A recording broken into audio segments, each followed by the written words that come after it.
ಓಂ ಶ್ರೀ ಗುರು ಬಸವಲಿಂಗಾಯ ನಮಃ. ಸದಾವಕಾಲ ಸ್ಮರಣೀಯರಾದ ಬಸವಾದಿ ಶಿವಶರಣೀಯರನ್ನು ಹೃದಯ ಮಂದಿರದಲ್ಲಿ ಸ್ಮರಿಸಿ, ಪರಮಗುರು ತೋಟದ ಎಡೆಯೂರಿನ ಸಿದ್ಧಲಿಂಗ ಮಹಾಶಿವಯೋಗಿಯನ್ನು ಹೃದಯ ಮಂದಿರದಲ್ಲಿ ಸ್ಮರಿಸಿ, ಶಿವಯೋಗ ಪರಂಪರೆಯಲ್ಲಿ ಬಾಳಿ ಬೆಳಗಿದ ಅಥಣೀಯ ಶಿವಯೋಗಿಗಳನ್ನು, ಮುಳುಗುಂದದ ಬಾಲಲೀಲ ಮಹಂತ ಶಿವಯೋಗಿಗಳನ್ನು, ಬಸವಭಕ್ತ ನಿಜ ವಿರಕ್ತರಾದ ಗಣವಟೇಶ್ವರರನ್ನು, ವಿಜಯ ಮಹಂತೇಶ್ವರರನ್ನು, ಗುರುಕುಮಾರೇಶ್ವರರನ್ನು ಸ್ಮರಿಸಿ, ತ್ರಿವಿಧ ದಾಸೋಹ ಮೂರ್ತಿಗಳಾದ ಮೃತ್ಯುಂಜಯ ಅಪ್ಪಂಗಳವರನ್ನು ಸ್ಮರಿಸಿ, ಈ ನಾಡಿನಲ್ಲಿ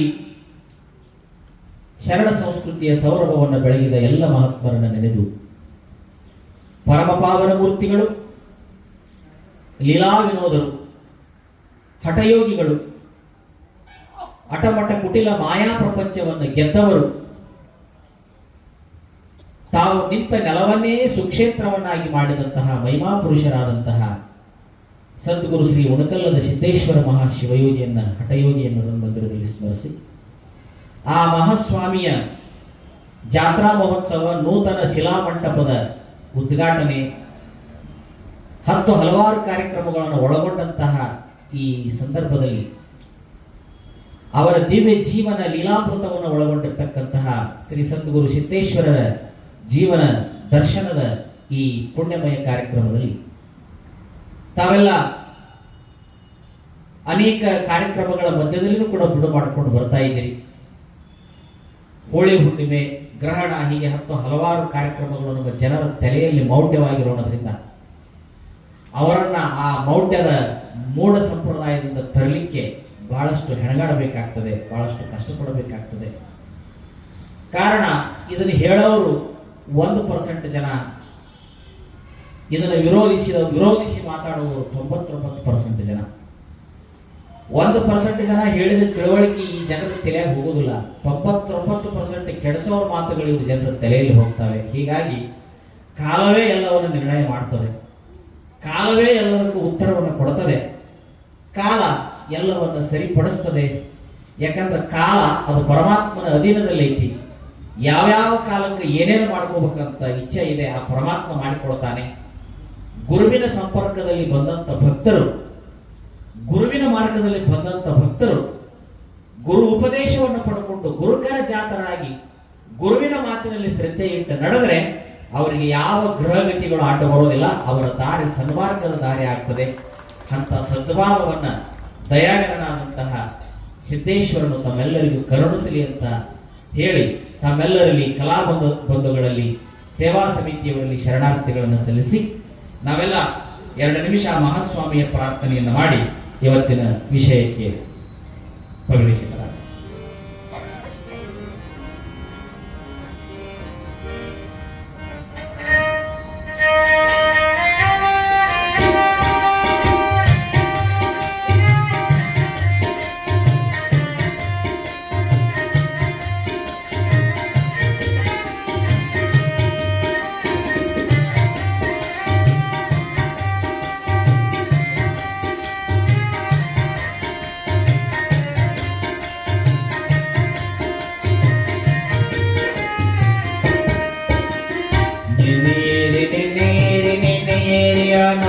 ಶ್ರೀ ಗುರು ಸಿದ್ದೇಶ್ವರ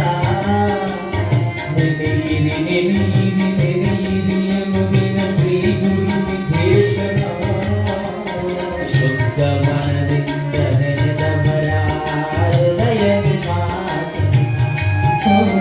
ಶುದ್ಧ ಮನದಿಂದ ನೆನೆದವರ ಹೃದಯ ನಿವಾಸನ.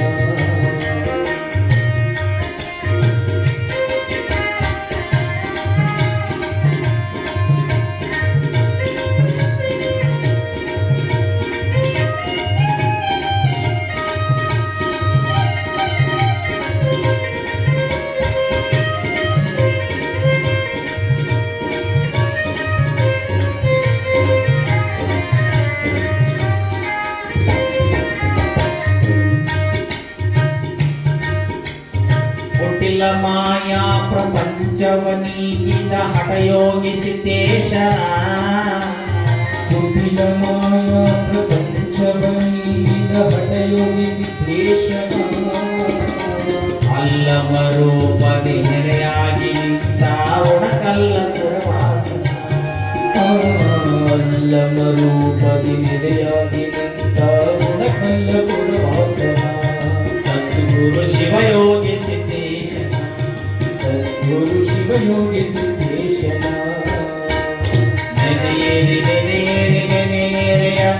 ಶ್ರೀ ಗುರು ಸಿದ್ದೇಶ ನೆನೆಯಿರಿ ನೆನೆಯಿರಿ ನೆನೆಯಿರಿ ಅನುದಿನ ಶ್ರೀ ಗುರು ಸಿದ್ದೇಶನ ಶುದ್ಧ ಮನದಿಂದ ನೆನೆದವರ ಹೃದಯ ನಿವಾಸ ಶುದ್ಧ ಮನದಿಂದ ನೆನೆದವರ ಹೃದಯ ನಿವಾಸ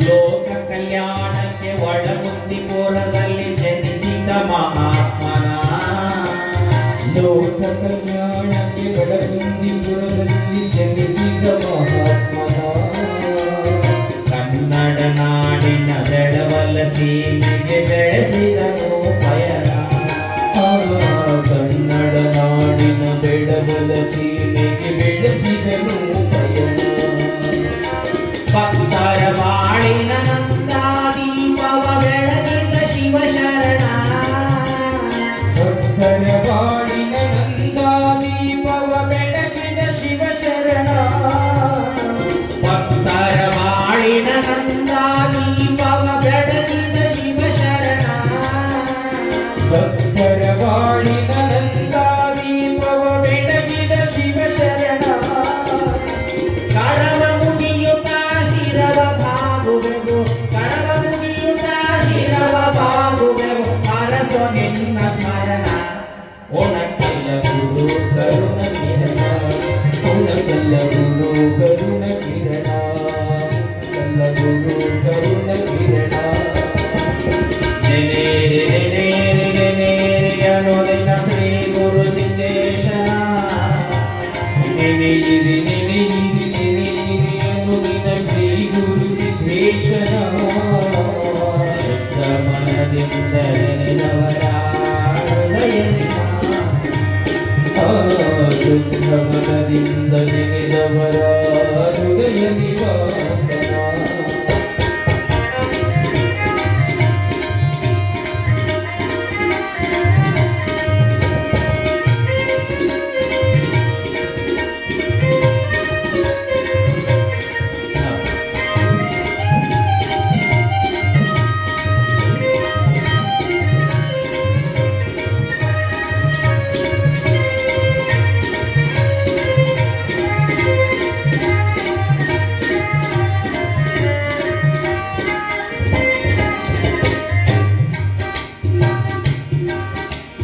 ಭಕ್ತರು ಬೇಡಿದ ಫಲಗಳ ನೀಡುತ್ತ ಉದ್ಧರಿಸಿದ ಶಿವನು ಭಕ್ತರು ಬೇಡಿದ ಫಲಗಳ ನೀಡುತ್ತ ಉದ್ಧರಿಸಿದ ಶಿವನು ಅಪ್ಪನ ನೆನೆದರೆ ತುಪ್ಪ ಹೋಳಿಗೆಯ ಸವಿಸುತ್ತ ಇದ್ದವನು ಅಪ್ಪನು ನೆನೆದರೆ ತುಪ್ಪ ಹೋಳಿಗೆಯ ಸವಿಸುತ್ತವಿತ್ತವನು ಬಸವಣ್ಣನವರಂತ ಭಕ್ತರಿಲ್ಲವೆಂದು ಸಾರಿ ಹೇಳಿದವನು ಬಸವಣ್ಣನವರಂತ ಭಕ್ತರಿಲ್ಲವೆಂದು ಸಾರಿ ಹೇಳಿದವನು ಚನ್ನ ಬಸವಣ್ಣ ಪಾದ ಬಿಟ್ಟ ನೆಲ ಚನ್ನ ಬಸವಣ್ಣ ಪಾದ ಬಿಟ್ಟ ನೆಲ ಪುಣ್ಯ ತಾಣವೆಂದನು ಒಣಗಲ್ಲ ಸುಕ್ಷೇತ್ರ ಮಾಡಿದನು ಗುಣಕಲ್ಲ ಸುಕ್ಷೇತ್ರ ಮಾಡಿದನು ಗುಣಕಲ್ಲ ಸುಕ್ಷೇತ್ರ ಮಾಡಿದನು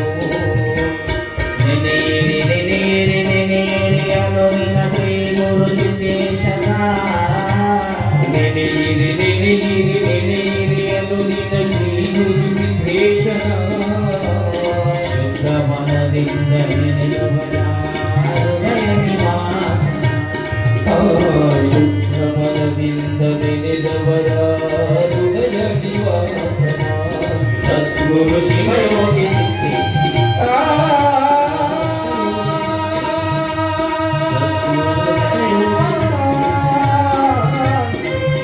ಶಿವಯೋಗಿ ಸಿದ್ದೇಶನ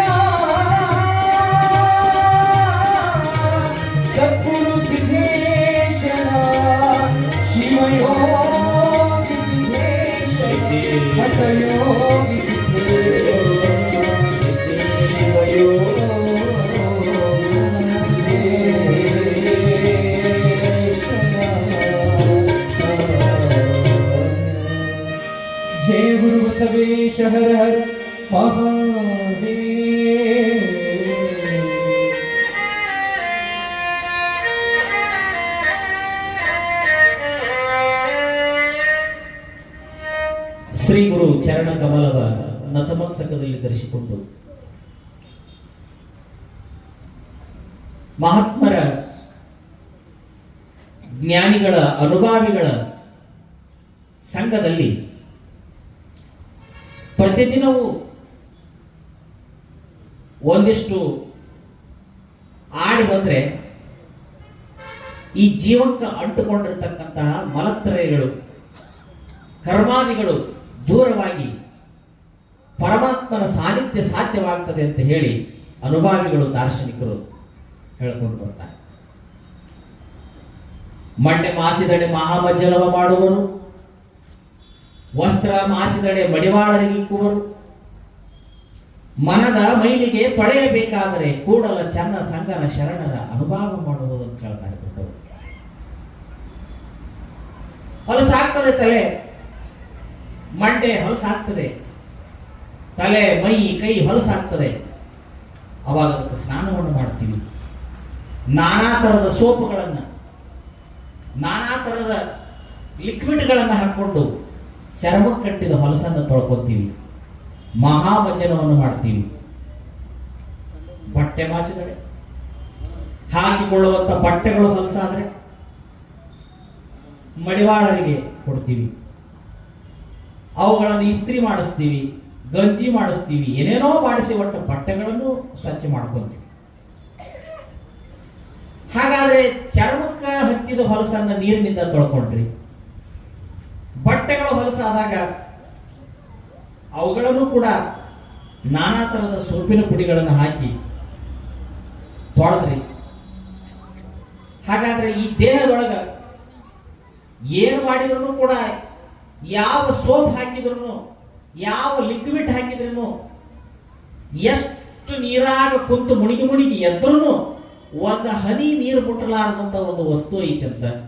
ಅದು ಏನು ಮಾಡಿದ್ರು ಅದಕ್ಕೆ ಹೋಗಿ ಮುಟ್ಟುದ ಇಲ್ಲ ಅಂತ, ಮತ್ತೆ ಅದು ಹೊಲಸಾಕತ್ತೆ ಅಂತ. ಅದನ್ನ ಹೆಂಗ ತೊಳಿತೀರಿ ಅಂತ ಕೇಳ್ತಾರೆ ಚನ್ನಬಸವಣ್ಣ. ಅದನ್ನ ಹೆಂಗ ತೊಳಿತೀರಿ? ಯಾವುದು ಅಂದ್ರೆ ಮನಸ್ಸು. ಆ ಮನಸ್ಸು ಅನ್ನುವಂಥದ್ದು ಐತೆ ಅಂತ ಆದ್ರೆ ಕಣ್ಣಿಗೆ ಕಾಣುವುದಿಲ್ಲ ಅಂತ. ಗಾಳಿ ಐತೆ ಅನ್ನೋದು ನಮಗೆ ಚರ್ಮಕ್ಕೆ ಸ್ಪರ್ಶ ಆದಾಗ ಗೊತ್ತಾಗತ್ತೆ, ಆದ್ರೆ ಹಿಡಿಯಾಕ ಹೋದ್ರೆ ಸಿಗುದಿಲ್ಲ. ಗಾಳಿ ಹಿಡಿಯಾಕ ಹೋದ್ರೆ ಸಿಗುದಿಲ್ಲ, ಬಯಲನ್ನ ಹಿಡಿಯಾಕ ಹೋದ್ರೆ ಸಿಗುದಿಲ್ಲ. ಹಂಗ ಮನಸ್ಸು ಅನ್ನೋದು ಒಂದು ಐತೆ ಅಂತ. ಆ ಮನಸ್ಸು ಅನ್ನೋದು ಇದ್ದದಕ್ಕನ ನಮಗೆ ಬಂಧ ಮೋಕ್ಷಗಳು ಉಂಟಾಕ್ಕವಂತ. ಆ ಮನಸ್ಸು ಅನ್ನೋದು ಇದ್ದದಕ್ಕನ ಸುಖ ಮತ್ತು ದುಃಖಗಳು ಉಂಟಾಕ್ಕವಂತ. ಆ ಮನಸ್ಸು ಇದ್ದದಕ್ಕನ ನಮಗೆ ಕರ್ಮಾದಿಗಳು ಉಂಟಾಕ್ಕವಂತ. ಆ ಮನಸ್ಸು ಇದ್ದದಕ್ಕನ ನಮಗೆ ಜನ್ಮಾಂತರಗಳು ಉಂಟಾಕ್ಕವಂತ. ಆ ಮನಸ್ಸು ಇದ್ದದಕ್ಕನ ನಮಗೆ ಮಾನ ಅಪಮಾನಗಳಾಕ್ಕವಂತ. ಇಷ್ಟೆಲ್ಲದಕ್ಕೂ ಕೇಂದ್ರ ಬಿಂದು ಅದಾಯ್ತು ಆ ಮನಸ್ಸು. ಅದು ಯಾವಾಗಲೂ ಅಧೋಮುಖ ಅಂತ. ಅದಕ್ಕೆ ಮ್ಯಾಗ ಏರಿ ಗೊತ್ತ ಇಲ್ಲ ಅಂತ, ಮ್ಯಾಗ ಏರಿ ಗೊತ್ತಿಲ್ಲ ಅಂತ, ಬರೀ ಕೆಳಗಿಳದಾಗ ಗೊತ್ತಂತದ. ಅಂದ್ರೆ ಚಲೋದ್ರ ಕಡೆ ಅದ್ರ ಸ್ವಭಾವ ಏನಂತ, ಒಳ್ಳೇದ್ರ ಕಡೆ ಕರ್ಕೊಂಡ್ ಬರ್ಬೇಕಾದ್ರ ಅದಕ್ಕೆ ಸ್ವಲ್ಪ ಟ್ರೈನಿಂಗ್ ಕೊಡ್ಬೇಕಂತ. ಕೆಟ್ಟದ್ರ ಕಡೆ ಹೋಗ್ಬೇಕಾದ್ರೆ ಅದಕ್ಕೆ ಏನು ಟ್ರೈನಿಂಗ್ ಬೇಡ ಅಂತ, ಸುಮ್ಮನೆ ಬಿಟ್ಬಿಟ್ರೆ ಹೋಗ್ಬಿಡ್ತಕ್ಕಂತ. ಉದಾಹರಣೆ ಏನಂದ್ರ, ಹೊಲದಾಗ ಪೈರುಗಳನ್ನ ಪೀಕ್ಗಳನ್ನ ತಕೋಬೇಕಾದ್ರ ಶ್ರಮ ಪಡ್ಬೇಕಂತ, ಬೀಜಾನ ಹಾಕ್ಬೇಕಂತ. ಭೂಮಿಯಾಗ ಫಸಲು ತಕೋಬೇಕಾದ್ರೆ, ದವಸ ಧಾನ್ಯಗಳನ್ನು ತಕೋಬೇಕಾದ್ರೆ ಏನು ಮಾಡೋದು ಬೇಡ, ಒಂದಿಷ್ಟು ಬೀಜಾನ ಒಗಿಬೇಕಂತ. ಕಸ ತಕೋಬೇಕಾದ್ರೆ ಏನು ಮಾಡೋದು ಬೇಡ ಅಂತ, ಹಂಗ ಬಿಟ್ಬಿಟ್ರೆ ಸಾಕಂತ, ತಾನ ಬಂದ್ಬಿಡ್ತಕ್ಕಂತ. ಕಸ ತಕೋಬೇಕಾದ್ರೆ ಏನು ಹಾಕೋದು ಬೇಡ ಅಂತ, ಬೀಜಾನ ಹಾಕೋದು ಬೇಡ ಅಂತ, ತಾನ ಸುಮ್ಮನೆ ಹೆಂಗೈತೆ ಹಂಗ ಬಿಟ್ರೆ ಕಸನ ಬಂದ್ಬಿಡ್ತಕ್ಕಂತ. ಹಂಗ ಮನಸ್ಸನ್ನ ನಾವು ಸುಮ್ಮನೆ ಹಂಗ ಬಿಟ್ರೆ ಅದು ಯಾವಾಗಲೂ ಕಸಗಳಿಂದ ಕೂಡಿಬಿಡ್ತೈತಿ. ಅದು ಯಾವಾಗಲೂ ವಿಷಯಗಳಿಂದ, ಮೋಹದಿಂದ, ದುಃಖದಿಂದ, ಪ್ರಾರಬ್ಧದಿಂದ, ಅರಿಷಡ್ವರ್ಗಗಳಿಂದ ಕೂಡಿ ಮನುಷ್ಯನನ್ನ ಹೆಂಗ ಕಟ್ಟಿ ಒಗಿತೈತಿ ಅಂದ್ರ ಅವ್ನ್ ಇನ್ಯಾವುದು ಮಾರಿ ಅಲ್ಲ, ಅವನ ಮನಸ್ಸು ಅವನಿಗೆ ಬ್ರಹ್ಮರಾಕ್ಷಸ ಆಗಿ ಹೋಗಿ ಕಡಕ್ ನಿಂತು. ಈ ಜಗತ್ತಿನೊಳಗ ಒಬ್ಬೊಬ್ಬ ಮನುಷ್ಯರ ಬುದ್ಧಿ ಒಂದೊಂದು ತರ ಇಲ್ಲ ಅನ್ನೋದಕ್ಕೆ ಕಾರಣ ಏನಂದ್ರೆ ಮನಸ್ಸ ಕಾರಣ. ಒಬ್ಬೊಬ್ರದ್ದು ಒಬ್ಬೊಬ್ರಿಗೆ ಸೇರಿಕೆ ಬರೋದಿಲ್ಲ, ಒಬ್ರು ಮಾಡಿದ್ ಒಬ್ರಿಗೆ ಮನಸ್ಸಿಗೆ ಬರೋದಿಲ್ಲ, ಒಬ್ರು ಹೇಳಿದ್ ಇನ್ನೊಬ್ರಿಗೆ ಮನಸ್ಸಿಗೆ ಬರೋದಿಲ್ಲ. ಹೀಗಾಗಿ ಏನೆಲ್ಲ ಕಟ್ಟಬಹುದು, ಕಾಣದೇ ಇರುವಂತ ದೇವರು ಹೋಲಿಸ್ಕೋಬಹುದಂತ. ಕಣ್ಣಿಗೆ ಕಾಣು ಮನುಷ್ಯರ ಕಣ್ಣಿಂದ ಹೌದು ಅನಿಸ್ಕೊಳ್ಳೋದು ಬಹಳ ಕಷ್ಟ ಐತೆ ಅಂತ ಹೇಳ್ತಾನೆ ಸಿದ್ದಪ್ಪ. ಯಾಕೆ ಇವ್ರು ಯಾವಾಗ ಹೌದಂತಾರ ಗೊತ್ತಿಲ್ಲ, ಯಾವಾಗ ಅಲ್ಲಂತಾರ ಗೊತ್ತಿಲ್ಲ. ಕಾರಣ ಏನಂದ್ರೆ ಇವ್ರ ಮನಸ್ಸ ಹಂಗಂತ. ಅದಕ್ಕಾಗಿ ನಮ್ಮಲ್ಲಿ ಮುಪ್ಪಿನ ಷಡಕ್ಷರಿಗಳಂತ ಆಗಿರ್ತಾರೆ. 12ನೇ ಶತಮಾನದ ಶರಣ ಪರಂಪರೆ ನಂತರ 15ನೇ ಶತಮಾನದ ಪೂರ್ವ ಭಾಗದಲ್ಲಿ ಶಂಭುಲಿಂಗನ ಬೆಟ್ಟ ಅಂತ ಬರ್ತೈತಿ ಚಾಮರಾಜನಗರ ಜಿಲ್ಲೆಯಲ್ಲಿ.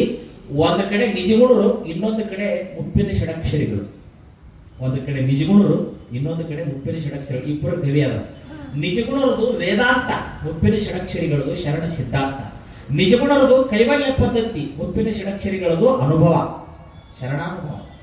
ಅದಕ್ಕೆ ಅವ್ರು ಹೇಳ್ತಾರೆ ಮುಪ್ಪಿನ ಷಡಕ್ಷರಿಗಳು ಅವ್ರು ಎಷ್ಟು ದೊಡ್ಡವರು ಅಂದ್ರೆ ಅವ್ರು ಅನೇಕ ಪದ್ಯಗಳನ್ನು ಬರೆದಾರ. ಅವ್ರದೊಂದು ಬಹಳ ಜನಪ್ರಿಯ ಪದ್ಯ ಅಂದ್ರೆ ನಿಮಗೆಲ್ಲ ಗೊತ್ತಿರ್ಬೇಕು ನೋಡ್ರಿ. ತಿರುಕನೋರ್ವ ಊರು ಧರ್ಮ ಶಾಲೆಯಲ್ಲಿ ಹಗಲಿ ಹೊರಗಿರುತ್ತ ಒಂದು ಕನಸ ಕಂಡನಂತೆ ನೋಡ್ರಿ. ಅವ್ರು ಬರುತ್ತೆ ಷಡಕ್ಷರಿಗಳು ಬರುತ್ತೆ. ತಿರುಕನೋರ್ವ ಊರ ಧರ್ಮದ ಮುರುಕು ಶಾಲೆಯೊಳಗೆ ಹಗಲ ಕನಸ ಕಂಡನಂತೆ. ಊರಾಗ ತಿರುಕೋಡ ತಿನ್ನಾಕ ಬಂದವ ಒಂದು ಮುರುಕು ಮನ್ಯಾಗ ಬ್ಯಾಸರಾಗಿ ಮಕ್ಕೊಂಡಾಗ ಒಂದು ಕನಸು ಕಂಡಂತ ನೋಡ್ರಿ. ಅವರ ಬರೀತಾರೆ ಷಡಕ್ಷರಿ. ಆ ಪದ್ಯ ಏನನ್ನೋದನ್ನು ಈಗಲ್ಲ. ಜಗತ್ತು ಯಾವ ರೀತಿ ನಮಗ ಅಲ್ಪ ಸುಖವನ್ನು ಕೊಟ್ಟು ನಮ್ಮನ್ನ ನಶ್ವರತೆಯಲ್ಲಿ ಕೆಡುತ್ತೈತೆ ಅಂತ ಬಂದಾಗ ಆ ಪದ್ಯವನ್ನು ಬೆಳಕಿಗೆ ತಗೊಂತೀನಿ. ಅದನ್ನು ಬರೆದವ್ರು ಅವರ. ಇನ್ನೊಂದು ಪದ್ಯ ಫೇಮಸ್ ಆದ ಪದ್ಯ ಅವರ ಬರೆದಾರದ. ಡಿಂಬದಾಗ ಒಂದು ಪ್ರಾಣ ಕಂಬಸೂತ್ರ ಬೊಂಬೆಯಂತೆ ಎಂದಿಗಾದರೂ ಒಂದು ದಿನವೂ ಸಾವು ತಪ್ಪದೋ ಮನುಜ. ಅವ್ರು ಬರೆದದ್ದೇ. ಹುಟ್ಟುತ್ತೇನು ತರಲು ಇಲ್ಲ, ಹೋಗುತ್ತೇನು ಒಯ್ಯಲಿಲ್ಲ, ಸುಟ್ಟ ಸುಣ್ಣದ ಹರಳಿನಂತೆ ಆಯಿತು ದೇಹ, ಹೊಟ್ಟೆ ಬಹಳ ಕೆಟ್ಟದೆಂದು ಎಷ್ಟು ಕಷ್ಟಪಟ್ಟೆ, ಪ್ರಾಣ ಬಿಟ್ಟು ಹೋಗುವಾಗ ಒಂದು ಬಟ್ಟೆ ಇಲ್ಲವೋ. ನೋಡ್ರಿ, ಇವತ್ತೆಲ್ಲ ನಾವು ನೋಡ್ತಿರ್ತೀವಿ. ಇವತ್ತು ಈ ಮಂಟಪಕ್ಕೆ ಕಂಬಗಳದಾವ, ಮಠಕ್ಕೆ ಶಿಲಾ ಕಂಬಗಳದಾವ, ಅಪಾರ್ಟ್ಮೆಂಟ್ಗಳಿಗೆ ಕಾಲಂಗಳದಾವ. ಆದರೆ ದೇಹದೊಳಗೆ ಹರಿದಾಡುವಂತ ಪ್ರಾಣಕ್ಕೆ, ಈ ದೇಹಕ್ಕೆ ಯಾವ್ದು ಕಂಬ ಅಂದ್ರ ಆ ಪ್ರಾಣವೇ ಕಂಬ. ಇದು ಹ್ಯಾಂಗ ಈ ಕಂಬದ ಮೇಲೆ ಮ್ಯಾಗಿನ ಚಟ್ ನಿಂತತಿ, ಒಳಗೆ ಈ ದೇಹ ಒಳಗಿನ ಪ್ರಾಣದ ಆಧಾರದ ಮೇಲೆ ಇದು ನಿಂತೈತೆ ಅಂತಿದ್ರು. ಯಾವುದು? ಈ ಡಿಂಬ. ಈ ಡಿಂಬ ಕಾಣುತ್ತೆ ನೋಡಿ, ಈ ಡಿಂಬ ನೋಡಿ. ಅದಕ್ಕೆ ಆಸರಿಲ್ಲ, ಅದಕ್ಕೆ ಆ ಪರಮಾತ್ಮನೇ ಆಶ್ರಯವಾಗಿ ಅದು ನಿಂತೈತೆ ಅಂತ. ಆದ್ರೆ ಒಂದು ದಿನ ಅದು ಹೇಳ್ದ ಕೇಳದ ಹೋಗ್ಬಿಡ್ತೈತೆ ಅಂತ ನೋಡಿ. ಡಿಂಬದಾಗ ಒಂದು ಪ್ರಾಣ ಕಾಂಬಸೂತ್ರ ಬೊಂಬೆಯಂತೆ ಎಂದಿಗಾದ ಒಂದು ದಿನವು ಸಾವು ತಪ್ಪೋದು ಒಂದು ನಿಜ. ಎಷ್ಟು ತಾತ್ವಿಕ ಜ್ಞಾನವನ್ನು ಹೇಳ್ತಾರ, ಅದ್ಭುತ ಫಿಲಾಸಫಿ ಹೇಳ್ತಾರೆ. ಹುಟ್ಟುತ್ತೇನು ತರಲು ಇಲ್ಲ, ಹೋಗುತ್ತೇನು ಒಯ್ಯಲಿಲ್ಲ, ಸುಟ್ಟ ಸುಣ್ಣದ ಹರಳಿನಂತೆ ಆಯಿತು ದೇಹ. ಹುಟ್ಟುವಾಗ ಏನು ತಗೊಂಡು ಬಂದಿಲ್ಲ ಅಂತಿದ್ರು, ಸಾಯುವಾಗ ಏನು ಒಯ್ದಿಲ್ಲ ಅಂತಿದ್ರು. ಏನು ಒಯ್ದ ಇಲ್ಲ. ನಮ್ಮಲ್ಲಿ ಏನು ಬಾಳ ಮಂದಿ ಬಾಳ ಗಳಿಸಿದ್ರು, ಕರೆ ಎಷ್ಟು ಗಳಿಸಿದ್ರ ಅಂದ್ರ ಇನ್ನೇನು ಅವ್ರ ವಂಶ ಎಷ್ಟು ವರ್ಷಗಳ ಕಾಲ ಭೂಮಿ ಮೇಲೆ ಇರ್ತೈತೆ ಅಷ್ಟು ತಿಂದ್ರು ಸವಿಲಾರದಷ್ಟು ಗಳಿಸಿದ್ರು. ಆದ್ರೆ ಅವ್ರು ಹೋಗುವಾಗ ಮಾತ್ರ ಏನಿತ್ತೆಲ್ಲ ಅಲ್ಲೇ ಬಿಟ್ಟವ. ಇಡೀ ಜಗತ್ತನ್ನ ಗೆಲ್ತೀನಿ ಅಂತ ಬಂದು ಅಲೆಕ್ಸಾಂಡರ್ ಕೊನೆಗೆ 2 ಕೈ ಹೊರಗೆ ಹಾಕಿಸಿಕೊಂಡವ. ಬಾದಾಮಿಯಾಗ ಕುಂತು ಇರಾನ್ಗಳನ್ನ ಆಳಿರ್ತಕ್ಕಂಥ ಪುಲಕೇಶಿ ಕೊನೆಗೆ ಎಲ್ಲ ಬಿಟ್ಟವ. ಉತ್ತರ ಭಾರತದಿಂದ ದಕ್ಷಿಣ ಭಾರತಕ್ಕೆ ಬಂದಿರತಕ್ಕಂಥ ಹರ್ಷವರ್ಧನ ಎಲ್ಲವನ್ನ ಗೆದ್ದ, ಕೊನೆಗೆ ತನ್ನನ್ನು ತಾನ ಗೆಲ್ಲಾರ್ದನ ಹೋದ. ಇಡೀ ದೇಶವನ್ನೇ ಆಳ್ತೀನಂತ ಬಂದಂತ ಭರತ ಕೊನೆಗೆ ನನ್ನಂತವ್ರು ಬಹಳ ಮಂದಿ ಭೂಮಿ ಮ್ಯಾಗ ಬಂದಾರ, ನಾಯ ಗಿಡದ ತಪ್ಪಲ ಅಂತೇಳಿ ವೈರಾಗ್ಯ ಬಂದು ಕೊನೆಗೆ ಅವ ರಾಜ್ಯವನ್ನೇ ಬಿಟ್ಟು ಬಾಹುಬಲಿ ಕ್ಷಣಿಕವಾದ ಸುಖ ನೆಚ್ಚೋದು ಬೇಡ ಅಂತೇಳಿ ಅವನು ಬೆತ್ತಲೆಯಾಗಿ ಬಂದು ಗುಮ್ಮಟನಾಗಿ ನಿಂತ. ಮಹಾವೀರನಂತ ಮಹಾವೀರ ಮಧ್ಯರಾತ್ರಿ ಒಳಗ ಸತಿಸುತರ ಗೊಡವೆ ಬೇಡ ಅಂತ ತಿಳ್ಕೊಂಡು ಅರ್ಹಂತನಾಗಿ ಬಂದ. ಶ್ರೀಮಂತರ ಮನೆಯಲ್ಲಿ ಹುಟ್ಟಿದ ಬುದ್ಧ, ಶ್ರೀಮಂತರ ಮನೆಯಲ್ಲಿ ಹುಟ್ಟಿದ ಸಿದ್ಧಾರ್ಥ ಅಲ್ಪ ಸುಖದ ಗೊಡವೆ ಬೇಡ ಅಂತ ತಿಳ್ಕೊಂಡು ಬುದ್ಧನಾಗಿ ಹೊರಗೆ ಬಂದ. ಇವರೆಲ್ಲರೂ ಈ ಲೋಕದಲ್ಲಿ ನಮ್ಮ ನಾಡಿನಲ್ಲಿ ನಮ್ಮ ಕಣ್ಣು ಮುಂದಿದ್ದಾರೆ. ರಾಜರು ಇದ್ದಾರೆ, ಅತಿ ಪರಾಕ್ರಮಿ ರಾಜರು ಇದ್ದಾರೆ, ದೊಡ್ಡ ದೊಡ್ಡ ದೊಡ್ಡ ದೊಡ್ಡ ಸಾಮ್ರಾಜ್ಯಶಾಹಿಗಳಿದ್ದಾರೆ, ಇಡೀ ಭೂಮಂಡಲವನ್ನೇ ಆಳಬೇಕನ್ನುವಂತ ಮಹತ್ವಾಕಾಂಕ್ಷೆ ಉಳ್ಳಂತ ಅಲೆಕ್ಸಾಂಡರ್ ಅಂತವರಿದ್ದಾರೆ, ವಿಜಯನಗರದ ಸಾಮ್ರಾಜ್ಯಶಾಹಿಗಳಿದ್ದಾರೆ, ಮೊಘಲಾಯಿ ಶಾಹಿಗಳಿದ್ದಾರೆ, ಕುತುಬ್ ಶಾಹಿಗಳಿದ್ದಾರೆ. ಇವತ್ತಿನ ಕಾಲಘಟ್ಟದಲ್ಲಿ ರಾಜಕಾರಣಿಗಳಿದ್ದಾರೆ, ಮಂತ್ರಿಗಳಿದ್ದಾರೆ, ಮಹೋದಯರಿದ್ದಾರೆ, MLAಗಳಿದ್ದಾರೆ, ಇವರೆಲ್ಲ ಇದ್ದಾರೆ. ಇವರೆಲ್ಲರ ಅವಸ್ಥೆ ನೋಡ್ರಿ ನೀವು. ಒಂದು ಕಾಲಕ್ಕೆ ಏರ್ತೈತಿ ಮತ್ತೊಂದು ಒಂದು ಕಾಲಕ್ಕೆ ಅವ್ರು ಹೆಂಗ ಬೀಳ್ತಾರ ಅಂದ್ರೆ ಅವ್ರ ಆಧಾರ ಭೂಮಿ ಮೇಗಿಲ್ಲ ಅನ್ನೋದು ಗೊತ್ತಿರಂಗಿಲ್ಲ. ಹಂಗಾಗಿ ಅವ್ರ ಆಧಾರ ಇಲ್ಲ, ಗೊತ್ತಿಡ್ಬೇಕು. ಅವ್ರ ಆಧಾರ ಇನ್ನೂ ಅಂತ ತಿಳ್ಕೊಂಡು ಕೇಳ್ಬೇಕು. ಯಾರು ಇಂಥ ಒಬ್ಬ ಇದ್ದಲ್ಲಿ MLA ಅದಾರ ನೀಗ ಅಂತೇಳಿ ಕೇಳ್ಬೇಕು. ಅಷ್ಟು ಮರ್ತು ಹೋಗ್ಬಿಡ್ತದೆ. ಇಂಥ ಒಬ್ಬ ಮಂತ್ರಿ ಇದ್ದ ಅದಾರ ನೀಗ ಅಂತೇಳಿ ಎಲ್ಲವನ್ನ ಬರಿಸಿ ಹೋಗ್ಬಿಡ್ತದೆ. ಹುಟ್ಟುತ್ತೇನು ತರಲು ಇಲ್ಲ, ಹೋಗುತ್ತೇನು ಒಯ್ಯಲಿಲ್ಲ, ಹುಟ್ಟುವಾಗೇನು ತರಲಿಲ್ಲ, ಹೋಗುವಾಗೇನು ಒಯ್ಯಲಿಲ್ಲ. ಒಂದ್ಸಲ ಒಂದು ಮಹಾತ್ಮರು ಒಟ್ಟು ಒಂದು ಊರ, ಆ ಊರೊಳಗೆ ಒಬ್ಬ ದೊಡ್ಡ ಚಿಕ್ಕಣ ಶ್ರೀಮಂತ. ಅವ ಹೆಂಗ್ಯಾಂಗ ಲಕ್ಷ ಗಳಿಸ್ತಾನ ಹಂಗಂಗ ಒಂದೊಂದು ಧ್ವಜ ಹಾರಿಸ್ತಿದ್ನಂತ ತನ್ನ ಮನಿ ಮ್ಯಾಗಿ ಮೇಲೆ. ಹೆಂಗ್ಯಾಂಗ ಲಕ್ಷ ಗಳಿಸ್ತಾನ ಹಂಗಂಗ ಒಂದೊಂದು ಧ್ವಜ ಹಾರಿಸ್ತಿದ್ನ. ಹೆಂಗ್ಯಾಂಗ ಲಕ್ಷ ಗಳಿಸ್ತಾನ ಹಂಗಂಗ ಒಂದು ಧ್ವಜ. ಬಹಳ ಮಂದಿಗೆ ಆಶ್ಚರ್ಯ, ಅದೇನು ಮಠನೋ ಆಶ್ರಮನೋ ಏನು ಅಂತ ಕೇಳೋರು ಊರಿಗೆ ಬಂದವರು. ಅದು ಮಠನೋ ಅಲ್ಲ ಆಶ್ರಮನೋ ಅಲ್ಲ ಆಡ್ರಿ, ಅದು ಅವ ದೊಡ್ಡ ಶ್ರೀಮಂತ. ಅವ ಹೆಂಗ್ಯಾಂಗ ಅವ ಸಂಪತ್ತು ಗಳಿಸಿ ಹೆಂಗ್ಯಾಂಗ 1 ಲಕ್ಷ ದಾಟ್ತತಿ. ಅವ ಮನಿ ಮ್ಯಾಗ ಕಟ್ಟಿದ ಧ್ವಜದ ಮ್ಯಾಗನ ಅವನಂತೆ ಇಷ್ಟು ಲಕ್ಷ ಐತೆ ಅಂತ ತಿಳ್ಕೊಬಿಡ್ಬೇಕು ನಾವು ಮಂದಿ. ಅಷ್ಟು ದೊಡ್ಡ ಶ್ರೀಮಂತವ ತನ್ನ ಶ್ರೀಮಂತಿಕೆ ದ್ಯೋತಕವಾಗಿ ಒಂದೊಂದು ಜೆಂಡಾ ಹಾರಿಸ್ತಾನವ ಅಂತೇಳಿ. ಮತ್ತು ಉಳಿದ ವಿಷಯದಾಗ ಹೆಂಗಂದ್ರೆ ಉಳಿದ ವಿಷಯದಾಗ ಏನೇನು ಕೊಡುದಿಲ್ಲ ಅಂತ ಹೇಳಿದ್ರು. ದಾನ ಧರ್ಮ ಅನ್ನೋದು ಆ ಮಗನ ರಕ್ತದಾಗ ಇಲ್ಲ, ಪುಣ್ಯ ಅನ್ನೋದು ಅವನ ರಕ್ತದಾಗ ಇಲ್ಲ. ಬರೀ ಸಂಪತ್ತು ಗಳಿಸೋದ ಅವನದು ಉದ್ದೇಶ. ಆದ್ರಂತ ಜಂಗಮಾಮೂರ್ತಿಗಳು, ಅಯ್ಯ ನೀವು ಬಹಳ ದೊಡ್ಡ ಶ್ರೀಮಂತರಂತ ಕೇಳಿದ್ದೀವಿ. ಹೌದು. ನಿಮ್ಮ ಹಂತಕ್ಕೆ ಬಹಳ ಸಂಪತ್ತು ಐತೆ ಅಂತ ಕೇಳಿದ್ದೀನಿ. ಹೌದು. ಅದನ್ನ ನೀವು ಬಹಳ ರಕ್ಷಣೆ ಮಾಡ್ತೀರಿ ಅಂತ ಕೇಳಿದ್ದೀನಿ. ಹೌದು. ನಾನು ಕೂಡ ಊರೂರು ತಿರುಗುವಂತ ವ್ಯಕ್ತಿ. ನಮ್ಮ ಗುರುಗಳು ಕೊಟ್ಟದ್ದು ಒಂದು ಅಪಾರವಾದ ಸೂಕ್ಷ್ಮವಾಗಿರ್ತಕ್ಕಂಥ ಒಂದು ವಸ್ತು ನನ್ನ ಹಂತಕ್ಕೆ, ಒಂದು ಹರಳದೆ ನನ್ನ ಹಂತಕ್ಕೆ. ಆ ಹರಳನ್ನ ನಾನು ಎಲ್ಲಾರ ತೆಗೆದುಕೊಂಡು ಹೊಂಟಾಗ ಅದು ಏನಾರ ಆಗಿ ಬಿದ್ದು ಹೋಗ್ಬಿಡ್ತದೆ. ಅದಕ್ಕೆ ಆ ಹರಳನ್ನ ಯಾರು ಸಂಪತ್ತನ್ನ ಬಹಳ ಪ್ರೇಮದಿಂದ ಜೀವಕ್ಕೆ ಜೀವಾಗಿ ಅದನ್ನ ಪ್ರೀತಿಸ್ತಾರ ನೋಡು, ಅಂತವ್ರ ಕೈಯಾಗ ಕೊಟ್ಟು ಹೋದ್ರ ಅದು ರಕ್ಷಣೆ ಆಕತಿ. ಅದಕ್ಕೆ ನಾನು ಗುರುಗಳು ಕೊಟ್ಟಂತ ಆ ಹರಳನ್ನ ನಿನ್ನ ಕೈಯಾಗ ಕೊಡ್ತೀನಿ. ನಿನ್ನ ಸಂಪತ್ತು ಹೆಂಗ ರಕ್ಷಣೆ ಮಾಡ್ತೀನಿ ನೋಡು, ಅದನ್ನು ಹಂಗ ಜಪಾನ ಮಾಡೋ. ಅದನ್ನ ನಾವು ಯಾವಾಗ ಇಸ್ಕೊಂತೀನಿ ಅಂದ್ರೆ ಈ ಜನ್ಮದಾಗ ಏನಾದ್ರು ಇಸ್ಕೊಳಕ್ ಆಗುದಿಲ್ಲ. ನಾನು ಹಿಂಗ ಉತ್ತರಕ್ಕೆ ಹೋಗಿ ಅಂದ್ರೆ ಮತ್ತೆ ಹೊಳಿ ಬರೋದಿಲ್ಲ. ಮುಂದಿನ ಜನ್ಮದಾಗ ಬಂದು ನಿನ್ನ ಕಡೆ ಆ ಹರಳು ಇಸ್ಕೊಂತೀನಿ. ಯಾಕಂದ್ರ ನಿನ್ನಂತೆ ಕೇಳಿ ತಗೊಂಡು ಬಾರಿ ಏನ್ ದೊಡ್ಡಾಗದ ಅಂತೇಳಿ ಇಸ್ಕೊಂಡ ತನ್ನ ಚಲೋ ಅಲ್ಮೇರದಾಗ ಕಪಾಟ ತೆಗೆದು, ಕಪಾಟಿನೊಳಗೆ ಸಣ್ಣ ಕಪಾಟಿನೊಳಗೆ ಮತ್ತೆ ಸಣ್ಣ ಕಪಾಟಿನೊಳಗೆ ಮತ್ತೆ ಅದಕ್ಕಿಂತ ಸಣ್ಣ ಕಪಾಟಿನೊಳಗೆ ಬಹಳ ಚಂದ ಅದನ್ನು ಇಟ್ಟ. ಆ ಹರಳನ್ನು ಇಟ್ಟ. ಹೆಂಡತಿಗೆ ಹೇಳಿದ, ಇವತ್ತು ಯಾರೋ ಒಬ್ರು ಜಂಗಮಾಮೂರ್ತಿಗಳು ಬಂದಿದ್ರು, ಅವರು ಗುರುಗಳವರಿಗೆ ಬಹಳ ವರ್ಷ ತಪಸ್ಸು ಮಾಡಿ ಒಂದು ಹರಳು ಕೊಟ್ಟಾರಂತ. ಆ ಹರಳು ಇತ್ತಂದ್ರೆ ಏನ್ ಬೇಕಾಗ್ತದಂತ ಅವ್ರಿಗೆ. ಅದು ಕಳಿತು ಅಂತಂದ್ರೆ ಅದು ಹೊಳೆ ಎಂದು ಸಿಗುದಿಲ್ಲ ಅಂತ, ದೋಷ ಬರ್ತದಂತ, ಗುರುದ್ರು ಹಾಕತ್ತಂತ. ಅದಕ್ಕೆ ನೀವು ಬಹಳ ಸಂಪತ್ತಿನ ಮೇಲೆ ಮೋವುಳ್ಳವರದಿರಿ. ಇದನ್ನ ನೀವು ಇಟ್ಕೊಂಡ್ಬಿಟ್ರಿ ಅಂದ್ರೆ ನಿಮ್ ಸಂಪತ್ತಿನ ಕೂಡ ಇದನ್ನು ತಾಪನ ಮಾಡ್ರಿ. ಇದು ನಿಮ್ಮ ಸಂಪತ್ತನ್ನು ಕಳುವಾಗಲಾರ್ದಂಗೆ ಕಾಯ್ತೈತಿ. ಮುಂದ ಇದನ್ನ ನಾ ಬಂದು ಇಸ್ಕೊಂತೀನಿ. ಯಾವಾಗ? ಮುಂದಿನ ಜನ್ಮದಾಗ ಬಂದು ಇಸ್ಕೊಂತೀನಿ ಅಂದಾರ ಅವರು. ಅದಕ್ಕೆ ಇದನ್ನ ತೆಗೆದಿಟ್ಟಿನಿ. ಆವಾಗ ಹಾಡು ಕೇಳಿದಂತ ಬುದ್ಧಿಗಿದ್ದೆ ಇದೆ ನಿಮಗೆ ಅಂತ ಕೇಳಿದ. ನಿಮಗೆ ಬುದ್ಧಿಗಿದ್ದಿದೆ ಯಾಕೆ? ಅಲ್ಲ, ಅವ್ರು ಇನ್ನು 10 ವರ್ಷ ಬಿಟ್ಟು ಬಂದು ಇಸ್ಕೊಂತೀನಿ ಅಂದ್ರೆ ಆ ಮಾತು ಬೇರೆ. ಅಥವಾ ಇನ್ನೊಂದು 20 ವರ್ಷ ಬಿಟ್ಟು ಬಂದು ಹೊಳ್ಳಿ ಇಸ್ಕೊಂತೀನಿ ಅಂದ್ರೆ ಆ ಮಾತು ಬೇರೆ. ಅವ್ರು 20 ಅಲ್ಲ, 20ಕ್ಕೆ 20 ಕೂಡಿದ್ರೆ 40 ಅಲ್ಲ, 50 ಅಲ್ಲ. ಅವ್ರು ಹೇಳಿದ್ದೇನು? ಈ ಜನ್ಮ ಅಲ್ಲ, ಮುಂದಿನ ಜನ್ಮದಾಗ ಬಂದು ಈ ಹಾಳನ್ನ ಇಸ್ಕೊಂತೀನಿ. ಅದನ್ನ ನೀವು ಅಲ್ಲಿ ಮಠ ಕಾಯ್ಕೋಬೇಕು. ಒಂದ್ ವೇಳೆ ನೀವು ಕಳ್ಕೊಂಡೆ ಅಂದ್ರೆ ನೀವು ಗಳಿಸಿದ ಸಂಪತ್ತೆಲ್ಲ ನಾಶ ಆಗಿ ನಿನ್ನ ಪುಣ್ಯ ಕ್ಷಯ ಆಗ್ಬೇಕಂತ ತಿಳ್ಕೊಂಡು ನಿಮ್ಗೆ ಹೇಳಿ ಕೊಟ್ಟಾರಂತ ನೀವು ಹೇಳ್ತೀರಿ. ನಮಗ ಈ ಜನ್ಮದಾಗ ಮೈ ಮೇಲೆ ಹಾಕೊಂಡು ಬಟ್ಟಿನ ನಮಗ ತಗೊಂಡು ಹೋಗಕ್ ಆಗುದಿಲ್ಲ. ಈ ಜನ್ಮದಾಗ ನಾವು ಹಾಕೊಂಡ ಬಟ್ಟಿನ ನಮಗೆ ತಗೊಂಡು ಹೋಗಕ್ ಆಗುದಿಲ್ಲ. ನಾವು ಇಟ್ಟುಕೊಂಡ ವಸ್ತುನ ನಮಗೆ ತಗೊಂಡು ಹೋಗಕ್ ಆಗುದಿಲ್ಲ. ನನ್ನ ಮೂಗಿನಾಗಿನ ಮೂಬಟ್ಟು ನನಗೆ ಒಯ್ಯಾಕ ಬರೋದಿಲ್ಲ. ನಿಮ್ಮ ತಲೆಯಾಗ ಚುಚ್ಚಿಕೊಂಡು ಒಂದು ಸೂಜಿ ಮನಿ ನಿಮಗೆ ತಗೊಂಡು ಹೋಗಕ್ ಆಗುದಿಲ್ಲ. ಇನ್ನು ಆ ಗುರುಗಳು ಕೊಟ್ಟ ಹರಳಿ ನಾನು ಮುಂದಿನ ಜನ್ಮಕ್ಕೆ ತಗೊಂಡು ಹೋಗ್ತೀನಿ ಅಂತ ಹೇಳ್ತೀರಿ, ಕಳ್ಕೊಂತೀರಿ, ಎಂದ ಮಾಡಿದ್ದೀರಿ, ಹೋಗಿ ಒಳಗೆ ಕೊಟ್ಟು ಬೋರದಂತ. ಹಂಗಾರ ಮುಂದೇನು ಒಯ್ಯಾಕ ಆಗುದಿಲ್ಲ ನನ್ನಂತ. ಒಯ್ಯಾಕ ಆಗುದಿಲ್ಲ. ಹಂಗಾರ ನಾ ಇಟ್ಟಾಕೊಂಡ ಗಳಿಸಿ ಮ್ಯಾಲೆ ಧ್ವಜ ಕಟ್ಟಿದ್ದು, ಆ ಧ್ವಜ ಅಲ್ಲೇ ಉಳಿತಾವ. ಹಂಗಾರ ನಾ ಇಟ್ಟಾಕೊಂಡ ಗಂಟು ಮಾಡಿ ಹಮಣಿ ಕಟ್ಟಿ ಹಂಗ ಇಟ್ಟದ್ದು ಅವು ಅಲ್ಲೇ ಉಳಿತಾವ. ಮತ್ ನಿನ್ನ ಮೈ ಮೇಲೆ ಹಾಕೊಂಡಿದ್ದು ಅವು ಅಲ್ಲೇ ಉಳಿತಾವ. ಮತ್ ಇಷ್ಟು ಚಲೋ ಅಂತಸ್ತಿನ ಮನಿ ಅದು ಅಲ್ಲೇ ಉಳಿತೈತಿ. ಹಂಗಾರೆ ಏನು ಹೆಂಗೆ ಇಲ್ಲ ನಾವು ನಿಮಗ ಹಣ ಗಳಿಸು ಹುಚ್ಚಿನ್ಯಾಗ ಒಂದು ದಿನ ಮಾತ್ಮೂರು ಸಂಗಾನ ಮಾಡಿಲ್ಲ, ಚಲೋ 4 ಮಾತು ನಿಮಗೆ ಕಿವಿಗೆ ಬಿದ್ದಿಲ್ಲ. ನಿಮಗೆ ಬರೇ ತಲೆಯಾಗ ಸಂಪತ್ತ ಕೂತದ್ದಿ. ಆ ಸಂಪತ್ತು ಗಳಿಸೋದ ಜೀವನ ಅಂತ ತಿಳ್ಕೊಂಡ್ರಿ. ಮತ್ತೆ ಇವೇ ನಿಮ್ಗೆ ತಲೆಯಾಗ ಹೋಗಬೇಕು. ನಾವು ಒಟ್ಟು ಅವಾಗ 4 ಮಂದಿಯಾಗ ಹಾಲು ಬರ್ತೀರಿ ನನಗೆ ಒಟ್ಟು ತಿಳಿತಾವ ಅಂತ ಹೇಳಿದಂತೆ. ಮತ್ತೆ ಮೊದಲೇ ಹೇಳಬಾರ್ದು ನಾನು ಅಂತ ಹೇಳ್ತೀವಿ. ಹೇಳಿದ್ರೆ ಕೇಳಾಕ ನಿನಗೇನೈತಿ ಬುದ್ಧಿ ಅಂದಂತಕ್ಕೆ. ಹೇಳಿದ್ರೆ ಕೇಳಾಕ ನಿನಗೇನೈತಿ. ಮತ್ತೆ ಏನ್ ಮಾಡ್ಲಾ, ಕೊಟ್ಟು ಹೋಗ್ಬಿಟ್ರಲ್ಲ ಅವ್ರು. ಮೊದಲು ಹೋಗಿ ಹುಡ್ಕೊಂಡು ಕೊಟ್ಟು ಹೋಗಿ ಹುಡುಕ್ಯಾಡ್ಕೊಂತ ಹಾದ 2 ದಿನ ಬಿಟ್ಟು ಅವ್ರು ಮತ್ತೊಂದು ಊರಾಗಿದ್ರು. ಗುರುಗಳ ಯಪ್ಪ ನಿಮ್ಮ ಹಳ್ಳು ನಿಮ್ಗೆ ಇರ್ಲಿಲ್ಲ. ಯಾಕೆ ಯಾರು ಅವ್ರು ಮಾರಾಯರ ನೀವು ಇನ್ನೊಂದು 20 ವರ್ಷ ಬಿಟ್ಟು ಬಂದು ಇಸ್ಕೊಂತೇನೆ ಅಂದಿದ್ರೆ ನಾ ಧಾರಾಳವಾಗಿ ಇಟ್ಕೊಂತಿದ್ದೆ.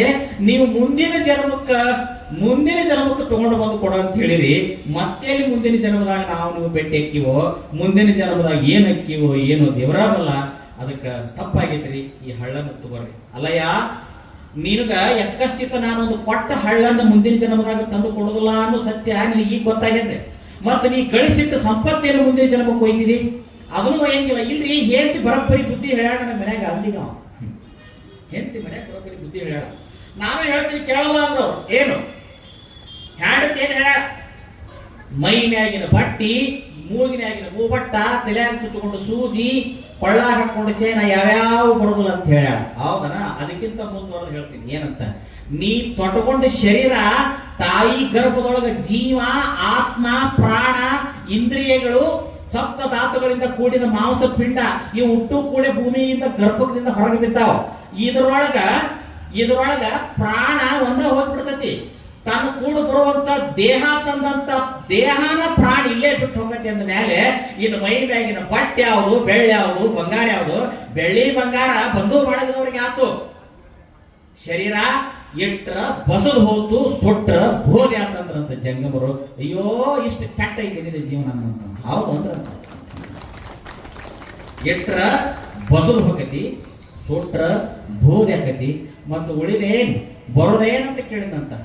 ಬರೋದೇನಂದ್ರ ನೀ ಮಾಡಿದ ಸತ್ಕಾರ್ಯಗಳು, ನೀ ಮಾಡಿದ ಪುಣ್ಯದ ಕೆಲಸಗಳು, ನೀ ಮಾಡಿದ ಪಾಪ, ನೀ ಮಾಡಿದ ಪುಣ್ಯ, ನೀ ಕೇಳಿದ್ದು ಒಳ್ಳೇದು, ನೀ ಕೇಳಿದ್ದು ಕೆಟ್ಟದ್ದು, ನೀ ಏನ್ ಮಾಡಿದಿ ಅದು ನಿನ್ನ ಕೂಡ ಬರ್ತತೆ ಹೊರತು ಈ ಸಂಪತ್ತು ಮಾತ್ರ ಯಾವುದು ಬರೋದಿಲ್ಲ, ಈ ದೇಹನ ನಿನ್ನ ಕೂಡ ಬರೋದಿಲ್ಲ ಅಂದಾಗ ಕೊನೆಗೆ ಅವ ಸಾಷ್ಟಾಂಗ ಹಾಕಿದ. ಏನಂತ? ಇಲ್ಲ ಗುರುಗಳೇ ತಪ್ಪಾಯ್ತು. ಮನುಷ್ಯ ಜೀವನ ಅಂದ್ರೆ ಬರೇ ಗಳಿಸೋದ ಅಂತ ತಿಳ್ಕೊಂಡಿದ್ದೆ. ಮನುಷ್ಯ ಜೀವನ ಅಂದ್ರೆ ಬರೀ ದುಡಿದ ಅಂತ ತಿಳ್ಕೊಂಡಿದ್ದೆ. ಮನುಷ್ಯ ಜೀವನ ಅಂದ್ರೆ ಬಂದದ್ದು ಊಳ ಗಂಟೆ ಹಾಕಿ ಬರೀ ಅದ್ರ ಇಡುದ ಅಂತ ತಿಳ್ಕೊಂಡಿದ್ದೆ.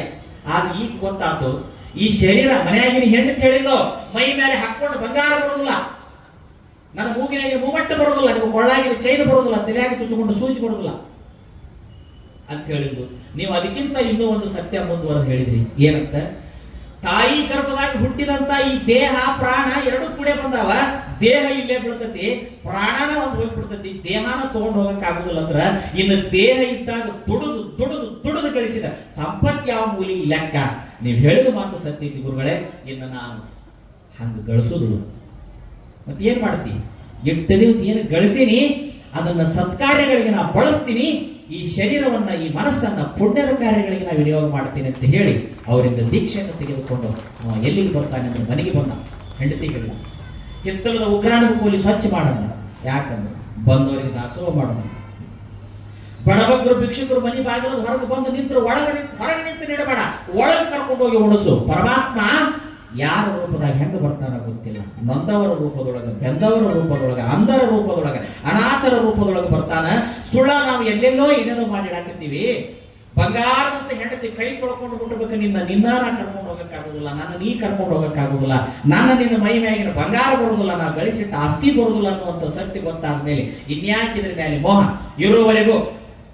ಇರುವವರೆಗೂ ಗಳಿಸೋಣ, ಗಳಿಸಿದ್ದನ್ನ 10 ಪಟ್ಟು ಬಳಸೋಣ, ಬಳಸಿದ್ದನ್ನ ಸತ್ಪಾತ್ರಕ್ಕೆ ಬಳಸೋಣ. ಅದು ಗುರುವಿಗೆ, ಲಿಂಗಕ್ಕೆ, ಜಂಗಮರಿಗೆ, ಅಂಧರಿಗೆ, ಅನಾಥರಿಗೆ, ರೋಗಿಗಳಿಗೆ, ನಿರ್ಗತಿಕರಿಗೆ ಅದು ದಾಸೋಹ ರೂಪದಲ್ಲಿ ಸರಲಿ ಅಂತ ತಿಳ್ಕೊಂಡು ಹೇಳಿದ. ಹಂಗ ದಾಸೋಹವನ್ನು ಮಾಡಿದ. ಕೊನೆಗೆ ಯಾವ ಜನ ಅವನ ಹೆಸರು ತೆಗೆದ್ರ, ಅಯ್ಯೋ ಅದು ಗಿಡದಾಗಿನ ಅಂಟೋ ಯಪ್ಪ, ಅದು ಹಿಪ್ಪಿ ಜಿಡ್ಡೋ ಯಪ್ಪ, ಅದು ಅಂಟೋ ಅಂತಿದ್ರು. ಜಿಪುಟರಿಗೆ ಅನವರ್ತಕ ನಾಮಗಳಿವೆ. ಅಂಟಿದ್ದಂಗದು, ಜಿಬುಟ್ ಇದ್ದಂಗ ಅಂತಾರಲ್ಲ, ಅವ್ರಿಗೆ ಅನ್ನಕತ್ರಂತ. ಅವಾಗ ಅವನಿಗೆ ಅನ್ನಕತ್ರಂತ, ಹೊಗೋನಿನ ಒಬ್ಬ ಮನುಷ್ಯ ಹಿಂಗೂ ಬದಲಾಗ್ತಾನ. ಅವನಿಗೆ ಗಿಡದಾಗಿನ ಅಂಟ, ಜಿಬುಟ, ಕಣಕ ಅಂತ ಮಾಡಿದ್ವಿ, ಅಷ್ಟು ಕಟಿ ಅಂತ ಮಾಡಿದ್ವಿ. ಆದ್ರ ಆ ಮನುಷ್ಯ ಇವತ್ತು ಬದಲಾಗಿದ್ದು ನೋಡಿದ್ರೆ ಅನಿಸ್ತತಿ ಅವ ಅಂಟಲ್ಲ, ಅವ ಜಗದ ಜೀವಿಗಳಿಗೆ ಪುಣ್ಯದ ಗಂಟು ಕಟ್ಟಕೊಂಡು ಹೊಂಟ. ಇದ್ದದ್ದನ್ನ ದಾಸೋಹ ರೂಪದಲ್ಲಿ ತನು ದಾಸೋಹಕ್ಕೆ ಸವೆಯಿತು, ಮನ ದಾಸೋಹಕ್ಕೆ ಸವೆಯಿತು, ಭಾವ ದಾಸೋಹಕ್ಕೆ ಸವೆಯಿತು. ಆತ್ಯಂತಿಕ ಸತ್ಯ. ಕೊನೆಗೆ ತನ್ನ ಮನಿ ಮಗ್ಲ ಪಾಳ ಬಿದ್ದು ಜಗ ಎಲ್ಲ ಸ್ವಚ್ಛ ಮಾಡಿಸಿ ಚಲೋ ಒಂದು ಸುಂದರವಾದ ಮಂಟಪ ಕಟ್ಟಿದ್ದಂತ. ಮಂಟಪದೊಳಗೆ ಏನು ನಡಿಬೇಕು? ಹಗಲೆಲ್ಲ ದುಡಿಯೋರು ದುಡಿರಿ, ಹೊತ್ತು ಮಡಗಿದ ಮೇಲೆ ಇಲ್ಲಿ ಬರ್ರಿ, ಇಲ್ಲಿ ಕುಂದರ್ರಿ, ನೀವೇನು ಕೊಡೋದು ಬೇಡ, ಸಮಾಧಾನದಿಂದ ನಿಮ್ಮ ಆಯುಷ್ಯದ ಒಂದು ಸ್ವಲ್ಪ ಸಮಯವನ್ನ ಇಲ್ಲಿ ಕೊಡ್ರಿ. ನೀವಿಲ್ಲಿ ದೊಡ್ಡ ದೊಡ್ಡ ಮಹಾತ್ಮರನ್ನ ನಾನು ಕರೆಸ್ತೀನಿ, ಅವರ ಒಳ್ಳೆ 4 ನುಡಿಗಳನ್ನು ಕೇಳ್ರಿ, ಸಚ್ಚಾರಿತ್ರ್ಯವಂತರಾಗಿ ಬದುಕ್ರಿ, ನೀತಿವಂತರಾಗಿ ಬದುಕ್ರಿ. ಇದೇ ದಾಸೋ ಅಂತೇಳಿ ಇತ್ತಾಗ ಮನ್ಯಾಗ ಅನ್ನದಾಸೋ ಇಟ್ಟ, ಅತ್ತಾಗ ಜ್ಞಾನದಾಸೋ ಇಟ್ಟ. ಅವನ ಮನಿನೇ ಅನುಭವ ಮಂಟಪವಾಗಿ ಹೋಗಿತ್ತು, ಅವನ ಮನೆಯೇ ಅನುಭವ ಮಂಟಪ. ಅಯ್ಯೋ, ಇನ್ನೊಬ್ಬ 40 ವಾಡದ ವೀರೇಶ್ವರ ಶರಣ ಇಲ್ಲೇ ಬಂದ, ಇನ್ನೊಬ್ಬ ಕಲಬುರಗಿ ಶರಣ ಬಸವೇಶ್ವರ ಇಲ್ಲೇ ಬಂದ. ಅಂದಿನ 12ನೇ ಶತಮಾನದ ಬಸವಣ್ಣನವರು ಹೇಳಿದ್ದು ಇದನ್ನೇ ಅಲ್ಲವೇ? ಅಲ್ಲಿ ಜ್ಞಾನ, ಇಲ್ಲಿ ದಾಸೋಹ, ಅಲ್ಲಿ ಕಾಯಕ. ನಿನ್ನ ಬದುಕಿಗಾಗಿ, ನಿನ್ನ ಹೆಂಡರ ಮಕ್ಕಳಿಗಾಗಿ ತುಡಿ ತಪ್ಪಲ್ಲ, ಆದ್ರೆ ದುಡಿದದ್ದು ಬರೀ ನಿನ್ನ ಸ್ವಾರ್ಥಕ್ಕಾಗಿ ಬಳಕೆ ಆಗಬಾರದು, ಅದು ಜಂಗಮ ದಾಸೋಹಕ್ಕಾಗಿ ಸಲ್ಲಬೇಕಂತ. ಇದನ್ನೇ ಅಲ್ಲವೇ ಶರಣರು ಹೇಳಿದ್ದು? ಇದನ್ನೇ ಅಲ್ಲವೇ ಹೇಳಿದ್ದು? ಅಯ್ಯೋ, ಇದು ಕೇಳಾಕ ಎಷ್ಟು ಸಂತೋಷ ಐತಿ, ತಿಳಿದು ಬದುಕಿದ್ರೆ ಎಷ್ಟು ಸಂತೋಷ ಐತಿ ಅನ್ನುವಂತ ಅರಿವು ಅವನಿಗಾಯ್ತು. ಕೊನೆಗೆ ಆತನ ಆಯುಷ್ಯವನ್ನೆಲ್ಲ ಅದಕ್ಕೆ ಮುಡುಪಾಗಿಟ್ಟ. ಅಂತಿಮ ದಿನಗಳು ಬಂದು, ಅಂತಿಮ ದಿನಗಳು ಬಂದಾಗ, ಶರೀರ ಮುಪ್ಪಾದಾಗ, ಶರೀರ ಜುಗ್ಗಾದಾಗ ಯಾರೋ ಕೇಳಿದ್ರಂತ, ನಿಮ್ಮ ನೆದರಿನೊಳಗೆ ಏನು ಕಾಣಕತ್ತಂತ ಈಗ ಅಂತ ಅವನು ಕೇಳಿದ್ರಂತ. ನಿಮ್ಮ ಮನಸ್ಸಿನೊಳಗೆ ಯಾವ ಭಾವ ಐತಂತ ಕೇಳಿದ್ರ, ನನ್ನ ಮನಸ್ಸಿನೊಳಗೆ ಯಾವ ಭಾವನೂ ಇಲ್ಲ, ನನ್ನ ಮನಸ್ಸಿನೊಳಗೆ ಇರುವುದೊಂದ ಭಾವ, ಇದ್ದದ್ದರಲ್ಲಿ ಎಲ್ಲರೂ ಸುಖಿಯಾಗಿ ಬಾಳೋಣ, ಇಲ್ಲದಕ್ಕೆ ಹಪಹಪಿ ಮಾಡೋದು ಬೇಡ, ಇದ್ದದ್ದರೆಲ್ಲರೂ ಎಲ್ಲರೂ ಸುಖಿಯಾಗಿ ಬಾಳೋಣ, ಎಲ್ಲರೂ ಪುಣ್ಯವನ್ನೇ ಸಂಪಾದಿಸೋಣ, ಸಾಧ್ಯವಾದರೆ ಎಲ್ಲರೂ ಮುಕ್ತಿ ಸತಿ ಅನ್ನುವಂತ ಸತಿಯನ್ನು ಲಗ್ನವಾಗೋಣ. ಯಾವ ಸತಿ ಅಂತಕಿ? ಮುಕ್ತಿ ಸತಿ ಅಂತ ನೋಡ್ರಿ. ಮುಕ್ತಿ ಸತಿ ಹೊರಗಿನ ಸತಿ, ಹೊರಗ ಸತಿ, ಆದ ಆತ್ಮ ಕಲ್ಯಾಣದ ಮುಕ್ತಿ ಸತಿ ಏನೈತಲ್ಲ, ಅದು ಶಾಶ್ವತವಾದ ಸತಿ. ಅಂತಪ್ಪ ಸತಿಯ ಲಗ್ನ ಆದವರು ಯಾರಂದ್ರ ಸಿದ್ದೇಶ್ವರಂತ ಪುಣ್ಯಾತ್ಮರು, ಅವರು ಮುಕ್ತಿ ಸತಿಯನ್ನು ಲಗ್ನ ಆದವರು, ಹೊರಗಿನ ಸತಿಯ ಲಗ್ನ ಆದವರು. ವೈರಾಗ್ಯವೇ ಅವರಿಗೆ ದಾರಿ. ಇಂಥ ವೈರಾಗ್ಯ ಜೀವನವನ್ನ, ಇಂಥ ಪರಮ ಪಾವನ ಜೀವನವನ್ನ, ಇಂಥ ಸತ್ಕಾರ್ಯಗಳನ್ನ ಮಾಡಲಿಕ್ಕೆ ಏನ್ ಬೇಕಂದ್ರ ಮನಸ್ಸಿಗೆ ಒಂದಿಷ್ಟು ಸಂಸ್ಕಾರ ಬೇಕು ಅಂತ ಹೇಳ್ತಾರೆ. ಮನಸ್ಸಿಗೆ ಸಂಸ್ಕಾರ, ಅದನ್ನ 2 ಮಾರ್ಗ ಹೇಳ್ಯಾರ ನಮ್ಗೆ. ಒಂದು, ಅದನ್ನ ನಮ್ಮೊಳಗೆ ನಾವು ಓದಿ ತಿಳ್ಕೊಬಹುದಂತ, ಮಹಾತ್ಮರು ಹೇಳಿದ ವಚನಗಳು ಗ್ರಂಥಗಳಿಂದ ಅಧ್ಯಯನ ಮಾಡಿ ತಿಳ್ಕೊಬಹುದಂತ. ಇನ್ನೊಂದು, ನಮಗ್ ಓದಕ್ಕಾಗಲ್ಲ, ನಮಗ ಅಧ್ಯಯನ ಮಾಡಕ್ಕಾಗಲ್ಲ, ನಮಗ ಆ ಸ್ಪೇಷನ್ಸ್ ಇಲ್ಲ, ನಮಗ ಆ ಗುಣ ಇಲ್ಲ, ನಮಗ್ ಓದಿದ್ರೆ ತಿಳಿಯಂಗಿಲ್ಲ ಅಂದ್ರ ಅನುಭಾವಿಗಳಂತದಾರಂತ ಈ ಲೋಕದೊಳಗೆ. ಜ್ಞಾನಿಗಳು ಅನುಭಾವಿಗಳದಾರಂತ. ಆ ಜ್ಞಾನಿಗಳು ಅನುಭಾವಿಗಳು ಇದ್ದಲ್ಲಿಗೆ ಹೋಗಿ ಅವರೊಳಗಿನ ಅನುಭವದ ಜ್ಞಾನದ ರಸವನ್ನ ನಾವು ಕುಡದಾಗ ನಮಗೂ ಕೂಡ ಸಂತೃಪ್ತಿ ಆಗುತ್ತದೆ ಅನ್ನುವಂತ ಮಾತನ್ನು ಹೇಳ್ತಾರೆ. ಅದಕ್ಕೆ ಸತ್ಯವಂತರ ಸಂಘವಿರಲು ತೀರ್ಥವೇ ಅಂತಕೋ. ಇನ್ಯಾವ ತೀರ್ಥ ಮರಾಯ? ಹರಿವ ನೀರದು ಎತ್ತಣದ ತೀರ್ಥದು. ಎಲ್ಲೋ ಒಂದು ಕಡೆ ಹರಿತಕ್ಕಂಥ ನೀರದು ಎತ್ತಣದ ತೀರ್ಥ, ಹರಿಯುವ ನೀರದು ತೀರ್ಥ ಅಲ್ಲ, ಸತ್ಯವಂತರ ಸಂಘವೇ ತೀರ್ಥ ಅಂತ ನೋಡ್ರಿ. ಸತ್ಯವಂತರ ಸಂಘ, ಎಲ್ಲಿ ಸತ್ಯವಂತರು ಇರ್ತಾರ, ಎಲ್ಲಿ ಅನುಭಾವಿಗಳಿರ್ತಾರ, ಎಲ್ಲಿ ಜ್ಞಾನಿಗಳಿರ್ತಾರ, ಅವ್ರ ಮುಖ ಹುಣ್ಣಿಮೆಯ ಚಂದ್ರಮನಂಗ ಹೊಳಿತಿರ್ತತೆ ಅಂತ ಅಲ್ಲಿ ಹೋಗಿ ಕುಂದೂರು, ನಿನ್ನ ಬಂಧನಗಳು ದೂರಕ್ಕವ, ನಿನ್ನ ಭವಗಳು ದೂರಕ್ಕವ ಅಂತ ಹೇಳ್ತಾರ. ಇನ್ನು ಬಂಧುಗಳನ್ನು ಅವ್ರು ಬಂದುಂಟು ಹೋಗ್ತಾರ ಅಂತ ಹೇಳ್ತಾರ ಕವಿ. ನೋಡ್ರಿ, ಬಂಧುಗಳು ಎಂಬುವರು ಬಂದುಂಟು ಹೋಗುವರು ಬರ್ತಾರಂತ. ಅವ್ರು ಏನಾರ ಹಬ್ಬ ಇದ್ದಾಗ, ಹರಿದಿನ ಇದ್ದಾಗ ಬರ್ತಾರಂತ. ಬಂದು ಕೂತು ಸುಖ ಇದ್ದಾಗ ಕೂಡಿ ಕೂತು ಮಾತಾಡಿ ಮುಂದೆ ಹೋಗ್ಬಿಡ್ತಾರಂತ. ನಿನಗೆ ಬಂಧನ ಬಂತಂದ್ರ, ಕಷ್ಟ ಬಂತಂದ್ರ ಬಹುಶಃ ಅವರು ಬರಾಕ್ ಹಿಂದ್ಮುಂದ್ ನೋಡ್ತಾರ ಅಂತ ಹೇಳ್ತಾರ. ಅಲ್ಲೇನು ಹೋಗುದು ಬಿಡು, ಅವ್ರದ್ದು ಹಾಸ ಹೆಚ್ಚಾಗಿತ್ತು, ಇನ್ನು ಅವ್ರು ಕೇಳಾಕ ಹೋಗ್ಬೇಕು ನಾವು ಅಂತಾರಂತ. ಇನ್ನು ಹಾಗೆ ಮತ್ತೆ ನಾವು ಕೊಡೋದಕ್ಕೈತೆ ಅಂತಾರಂತ. ಒಟ್ ಏನೇನಾಕತ್ತೆ ಗೊತ್ತಿಲ್ಲ. ಅದಕ್ಕೆ ಬಂಧುಗಳು ಎಂಬುವರು ಬಂದುಂಟು ಹೋಗುವರು, ಬಂಧನವ ಕಳೆಯಲರಿಯರು. ಬಂಧನ ಕಳಿ ಶಕ್ತಿ ಇಲ್ಲ ಅಂತ. ರೋಗ ಬಂದ್ರೆ ಮಾತಾಡಿಸಿ ಹೋಗ್ಬೋದಂತ, ಹಿಂಗ ಆಗ್ಬಾರ್ದಾಗಿತ್ತು ಅಂತ ಒಳಬೋದಂತ, 4,000 ರೂಪಾಯಿ ಕೊಡಬಹುದಂತ. ಆದ್ರೆ ನಮ್ಮನ್ನ ಆ ಬಂಧನದಿಂದ ಪಾರು ಮಾಡುವ ಶಕ್ತಿ ಬಂಧುಗಳಿಗೆ ಸಂಬಂಧಿಕರಿಗಿಲ್ಲಂತ. ಕಳೆಯ ಯಾರಾದ್ರೂ ಇದ್ರ ಸದ್ಗುರುನಾಥ ಬಂಧನವ ಕಳೆಯುವ ಸರ್ವಜ್ಞ. ಸದ್ಗುರುನಾಥ ಕಳೆದ. ಆ ಸದ್ಗುರುನಾಥನಿಗೆ ಬಂಧನವನ್ನು ಕಳೆಯುವಂತ ಸಾಮರ್ಥ್ಯ ಐತಂತ, ಬಂಧನವನ್ನು ಕಳೆಯುವಂತ ಶಕ್ತಿ ಐತಂತ. ಅವ ನಿಜವಾಗಿಯೂ ಕೂಡ ನಮ್ಮನ್ನು ಬಂಧನದಿಂದ, ಭವಬಂಧನದಿಂದ ಮುಕ್ತ ಮಾಡ್ತಾನಂತ. ಅದಕ್ಕೆ ಹೇಳ್ತಾರ, ಎಂತಾತ ಗುರುನಾಥನೋ ಬಾಳ ಅಂತಃಕರಣವುಳ್ಳ ಆತನೋ ಅಂತ ಹೇಳ್ತಾರ. ಸದ್ಗುರುನಾಥನಿಗೆ ಬಹಳ ಅಂತಃಕರಣ ಐತೆ ಅಂತ. ತಾಯಿ ಶರೀರಕ್ಕೆ ಅಂಟಿದ ಹೊಲಸು ತೊಳಿತಾಳಂತ, ಆತ್ಮಕ್ಕೆ ಮನಸ್ಸಿಗೆ ಅಂಟಿದ ಮೈಲಿಗೆ ತೊಳೆಯುವಂತ ಶಕ್ತಿ ಆ ತಾಯಿಗಿಲ್ಲಂತ. ಪಾಪ ಅದು ಯಾರಿಗೆ ಐತೆ ಅಂದ್ರ ಸದ್ಗುರುವಿಗೆ ಮಾತ್ರ ಐತೆ ಅಂತ ನೋಡ್ರಿ. ಸದ್ಗುರು ಚರಣ ಕಮಲ ಮಕರ ಅಂತ ಅದಕ್ಕೆ ಹೇಳ್ತಾರ ಅವ್ರು. ಎತ್ತಾಗಿ ತೊತ್ತಾಗಿ ಹಿತ್ತಲದ ಗಿಡ ಆಗಿ ನೋಡು ಎಷ್ಟು ಚಂದ ಬರದಾನ. ಎತ್ತಾಗು ತೊತ್ತಾಗು, ಎಲ್ಲೇ ಗುರುವಿನ ಮನೆಯಾಗ ಎತ್ತಾಗು ತೊತ್ತಾಗು, ಹಿತ್ತಲದಾಗಿನ ಗಿಡ ಆಗು, ಸದ್ಗುರುವಿನ ಪಾದಕ್ಕೆ ಕೆರವಾಗು ಎಂದ ಸರ್ವಜ್ಞ. ಅಬ್ಬಬ್ಬಬ್ಬ, ಗುರು ಮೆಟ್ಟುವಂತ ಪಾದಕ್ಕೆ ಪಾದರಕ್ಷೆ ಆಗಿಬಿಡು ಅಂತ ಹೇಳ್ತಾನ. ಎಂತ ಇರ್ಬೇಕವ ಸದ್ಗುರುನಾಥ, ಎಂತ ಅಂತಃಕರಣ ಮೂರ್ತಿ ಇರ್ಬೇಕವ. ಅದಕ್ಕೆ ಅಂತ ಸದ್ಗುರು ಇದ್ದಲ್ಲೇ, ಅಂತ ಶರಣರಿದ್ದಲ್ಲೇ, ಅಂತ ಅನುಭಾವಿಗಳಿದ್ದಲ್ಲೇ ಹೋಗು, ಹೋಗಿ ಕುಂದುರುದರ ಮಾಡಲಿ ಅಂತ ಹೇಳ್ತಾರ. ಸ್ವಲ್ಪ ಕುಂದೂರು, ಕುಂತವಾ. ಒಂದು ಒಣ ಬಟ್ಟಿ ನೀರಾಗಿನ ಎದ್ದು ತೆಗೆದ್ರ ಅದು ಹೆಂಗ ಆ ನೀರಿನ ತೇವವನ್ನು ಹಿಡ್ಕೊಂಡು ಮೇಲೆ ಬರ್ತೈತಿ, ಹಂಗೊಂದಿಷ್ಟು ಕುಂತಾರ ಬಾ ಅಂತ ಹೇಳ್ತಾರ ಅವ್ರು. ಅದಕ್ಕೆ ಕುಂತಾರ ಬಾ ನೀನು ಮೈಲಿಗೆ ಹೋಗಿ ಮಡಿ ಹಾಕಿ ಅಂತ ಹೇಳ್ತಾರ ಅವ್ರು. ಅದಕ್ಕೆ ಚನ್ನಬಸವಣ್ಣನವರು ಮನಸ್ಸಿನ ಮೈಲಿಗೆ ತೊಳಿಲಿಕ್ಕೆ ದಾರಿ ಎಲ್ಲಿ ಇಲ್ಲ, ಮನಸ್ಸಿನ ಮೈಲಿಗೆ ತೊಳಿಲಿಕ್ಕೆ ದಾರಿ ಎಲ್ಲಿ ಇಲ್ಲ. ಅದಕ್ಕೆ ಒಂದೇ ದಾರಿ ಅಂತ, ಏನಂತ ಒಂದೇ ದಾರಿ ಇರೋದಂತ, ಮತ್ಯಾವ ದಾರಿ ಇಲ್ಲ ಅಂತ. ಏನು?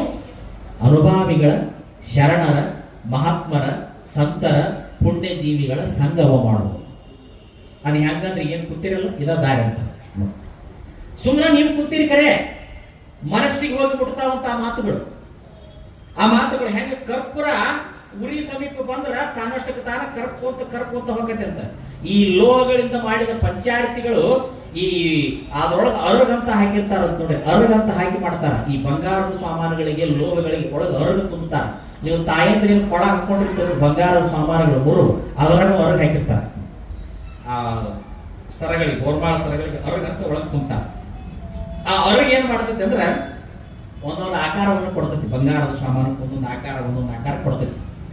ಆ ಅರುಗು ಏನ್ ಮಾಡ್ತೈತಿ ಅಂದ್ರೆ ಜಳಕ್ಕೆ ಬಂತಂದ್ರೆ ಕರಗಾಕ ನಿಂದಿರ್ತೈತಿ. ಕರಗಾಕ ಈ ದೇವ್ರ ಮನ್ಯಾಗ ದೇವ್ರದು ಬೆಳ್ಳಿ ಪಂಚಲೋಹದಿಂದ ಮಾಡಿರ್ತಕ್ಕಂಥ ಮೂರ್ತಿಗಳನ್ನು ಇಟ್ಟಿರ್ತಾರೆ. ಅದನ್ನ ಎಷ್ಟು ಮಂದಿ, ಕೆಲವು ಮಂದಿ ದುರುಪಯೋಗ ಮಾಡ್ಕೊಂತಾರ ಅನ್ನೋದು ಕೇಳ್ತೀನಿ ನಿಮ್ಗೆ. ಅದೆಷ್ಟು ದುರುಪಯೋಗ ಆಕೈತೆ ಅಂದ್ರೆ ಆ ಮೂರ್ತಿಗಳನ್ನು ಇಟ್ಟಿರ್ತಾರ. ದಿವಸ ಅದಕ್ಕೆ ಆರತಿ ಮಾಡ್ಬೇಕಾದ್ರೆ, ಪಂಚಾರತಿ ಮಾಡ್ಬೇಕಾದ್ರೆ ಅದ್ರ ಜಳ ಬಡದು ಒಳಗಿನ ಹೊರಗೆ ಕರಗಿ ಆ ದೇವ್ರ ಮೂರ್ತಿ ಯಾಶ್ ಆಗಿಬಿಟ್ಟಿರ್ತಾವ. ಅದ್ರ ಹಂತಕ್ಕೆ ಹೋಗಿ ಬೆಳಗೋದ ಆರ್ತಿನ ಆ ಒಳಗೆ ಹೊರಗೆ ತುಂಬಿ ಏನು ಮೂರ್ತಿ ಮಾಡಿರ್ತಾವ ನೋಡಿ, ಪಂಚಲೋಹಗಳ ಮೂರ್ತಿ. ಅವು ಒಂದು ಕಣ್ಣರ ಉದ್ದಾಗಿರ್ತಾವು, ಕಣ್ಣರ ಮುಚ್ಚಿದಂಗೆ ಆಗಿರ್ತಾವು. ಅಥವಾ ಹಿಂಗೆ ದೇವ್ರ ಮುಖ ಅಕ್ರಾಳ ವಿಕ್ರಾಳ ಆಗಿಬಿಟ್ಟಿರ್ತಾವ. ಇವು ಮನೆಯವ್ರು ಹೆದರಿ ಬಿಡ್ತಾರ, ಅಯ್ಯೋ ದೇವ್ರು ಯಾಕೋ ಸಿಟ್ಟಾಗಿ. ಹೋಗಿ ಅವ್ನು ಕೇಳ್ತಾನ, ಅವ ಏನ್ ಮಾಡ್ಕೊತಾನ, ಹೌದನ ಹಂಗಾರೆ ಅವ್ನು ಹಿತ್ತಲ ತೆಗೆದು ಹೋದು ಬಿಡ ಅಂತ ಹೇಳ್ತಾನ. ಇಲ್ಲ ದೇವ್ರು ಸಿಟ್ಟಾಗಿ ಅಂದ್ರೆ ಬಹುಶಃ ಏನೋ ತಪ್ಪು ಮಾಡಿ ನೀನು ಅದ್ರ ಕರ್ಮಂತ್ರ ಕಳಿತೀನಿ ನಾನು, ಇಷ್ಟು ತಂದು ನೀ ಕೂಡ ದೇವ್ರ ಪೂಜೆ ಮಾಡಿಬಿಡೋದು, ದೇವ್ರು ಶಾಂತ ಆಗಿಬಿಡೋದು ಅಂತ ಹೇಳ್ತಾನೆ. ಇವು ನಡೀತಾವ ಈ ಲೋಕದೊಳಗೆ. ಇದನ್ನ ಮಾಡೋರ್ದೊಂದು ಇದನ್ನ ಮಾಡೋರ್ದೊಂದು ಉದ್ಯೋಗ ಮಾಡೋದು ದಂಧೆನೇ ಐತವ. ಇದನ್ನ ಮಾಡಬ್ರವ್ರು. ಮಗಳಿಗೆ ದೌಡ ಲಗ್ನ ಆಗ್ಲಿಲ್ಲ, ಬಾ ಎಲ್ಲಿ ಕರ್ಕೊಂಡು ಹೋಗುದು? ಹೊಳಿದಂಡಿಗೆ, ಯಾವುದು ಕರಾವಳಿ ಭಾಗದಲ್ಲಿ ಸುಬ್ರಹ್ಮಣ್ಯಕ್ಕೂ ಹೋಗಿ ಅಲ್ಲಿ ಪೂಜೆ ಮಾಡಿಸಿ. ಸ್ವಾಮಿ, ಒಂದಿಷ್ಟು ವಿಚಾರ ಮಾಡೋಣ ನಾವು. ಈ ಜೀವಿ ಭೂಮಿ ಮೇಲೆ ಹುಟ್ಟಿ ಬಂದೈತೆ ಅಂದ್ರೆ ಇದಕ್ಕೆ ಕಷ್ಟಗಳು ಅದಾವ, ಸುಖಗಳು ಅದಾವ, ದೋಷಗಳು ಅದಾವ, ಒಳ್ಳೇದೈತಿ, ಕೆಟ್ಟದೈತಿ. ಅವುಗಳನ್ನ ಹೊರಗಿನಿಂದ ಮಾಡಿದಂತ ದವಸ ಧಾನ್ಯಗಳನ್ನ ದುಡ್ಡು, ದ್ರವ್ಯ, ಬೆಳ್ಳಿ, ಬಂಗಾರ ಕೊಟ್ಟ ಆ ಪಾಪ ಕಳ್ಕೋಬೇಕಾಗಿತ್ತಂತಂದ್ರ ಇವತ್ತು ಜಗತ್ತಿನೊಳಗೆ ಬಂಗಾರದ ಗುಡ್ಡಗಳು ನಮಗೆ ಸಾಲ್ತಿದ್ದಿಲ್ಲ. ಬಂಗಾರ ಗುಡ್ಡನ ಸಾಲ್ತಿದ್ದಿಲ್ಲ. ಅದಕ್ಕೆ ಬಸವಣ್ಣವ್ರು ಹೇಳ್ತಾರೆ ನೋಡ್ರಿ, ಎಲೆ ಮಾನವ ಎಲೆಯಲೋ ಪಾಪ ಕರ್ಮವ ಮಾಡಿದವನು, ಎಲೆಯಲೋ ಬ್ರಹ್ಮ ಹತ್ಯವ ಮಾಡಿದವನು. ಒಮ್ಮೆ ಶರಣೆನ್ನು ನೀ ಬಾಳ ಪಾಪ ಮಾಡಿ ಹೆದರ್ಬೇಡ, ಮಾಡೋದಿಲ್ಲ ಅಂತ ಪಶ್ಚಾತ್ತಾಪ ಮಾಡಿದಕ್ಕೆ ಪಶ್ಚಾತ್ತಾಪ ಪಟ್ಟು ನೀ ಬಂದ್ಬಿಡು. ಸಿನಿಮಾದಾಗ ತೋರಿಸೋದಿಲ್ಲ, ಸಿನಿಮಾದಾಗ ಏನು ಶಿಕ್ಷೆ ಅವರಿಗೆ? ಒಂದ ಕುಟುಂಬದೊಳಗನ ಒಬ್ಬಾಕಿ ವಿಲನ್ ಪಾತ್ರದಾಗಿರ್ತಾಳ, ಇನ್ನೊಬ್ಬಕಿ ಸಾತ್ವಿಕ ಪಾತ್ರದಾಗಿರ್ತಾಳ. ಆಕಿ ಬಹಳ ಕಾಡ್ತಾಳ, ತೊಂದರೆ ಕೊಡ್ತಾಳ. ಕೊನೆಗೆ ಏನು ಶಿಕ್ಷೆ? ಪಶ್ಚಾತ್ತಾಪ ಆಗಿ ದುಃಖ ಮಾಡಿಕೊಂಡು ನಾನು ತಪ್ಪಾತು ಅಂತ ತಿಳ್ಕೊಂಡು ಕ್ಷಮೆ ಕೇಳಿ ಮಾಡಿದ ಪಾಪಕ್ಕೆ ಪ್ರಾಯಶ್ಚಿತ ಮಾಡ್ಕೊಂತಾರಲ್ಲ, ಅದ ಪರಿಹಾರ ಅಂತ. ಅದಕ್ಕೆ ಮತ್ತೆ ಹೋಗಿ ನಾನು ಹಾಲು ಸುರಿವಿ ಬಂದೆ, ಎಳ್ಳು ದಾನ ಕೊಟ್ಟು ಬಂದೆ, ಎತ್ತು ದಾನ ಕೊಟ್ಟು ಬಂದೆ ಅಂದ್ರ ನೀ ಎಳ್ಳು ದಾನ ಕೊಟ್ರ ಆ ಪುಣ್ಯ ಎಳಿಗೆ ಹೋಗತಿ, ಎತ್ತು ದಾನ ಕೊಟ್ರದ ಎತ್ತಿಗೆ ಹೋಗತಿ, ನಿಂದನ ಅಂತ ಕೇಳ್ತಾರ ಅವ್ರು ಶರಣರು. ನಿಂದೇನು ಅಲ್ಲ. ವಾರ ಹಿಡಿದು ಕೆರೆಯಾಗಿನ ನೀರು ತಗೊಂಡೋಗಿ ದೇವರುಗಳಿಗೆ ದಬ ಸುರೋದು.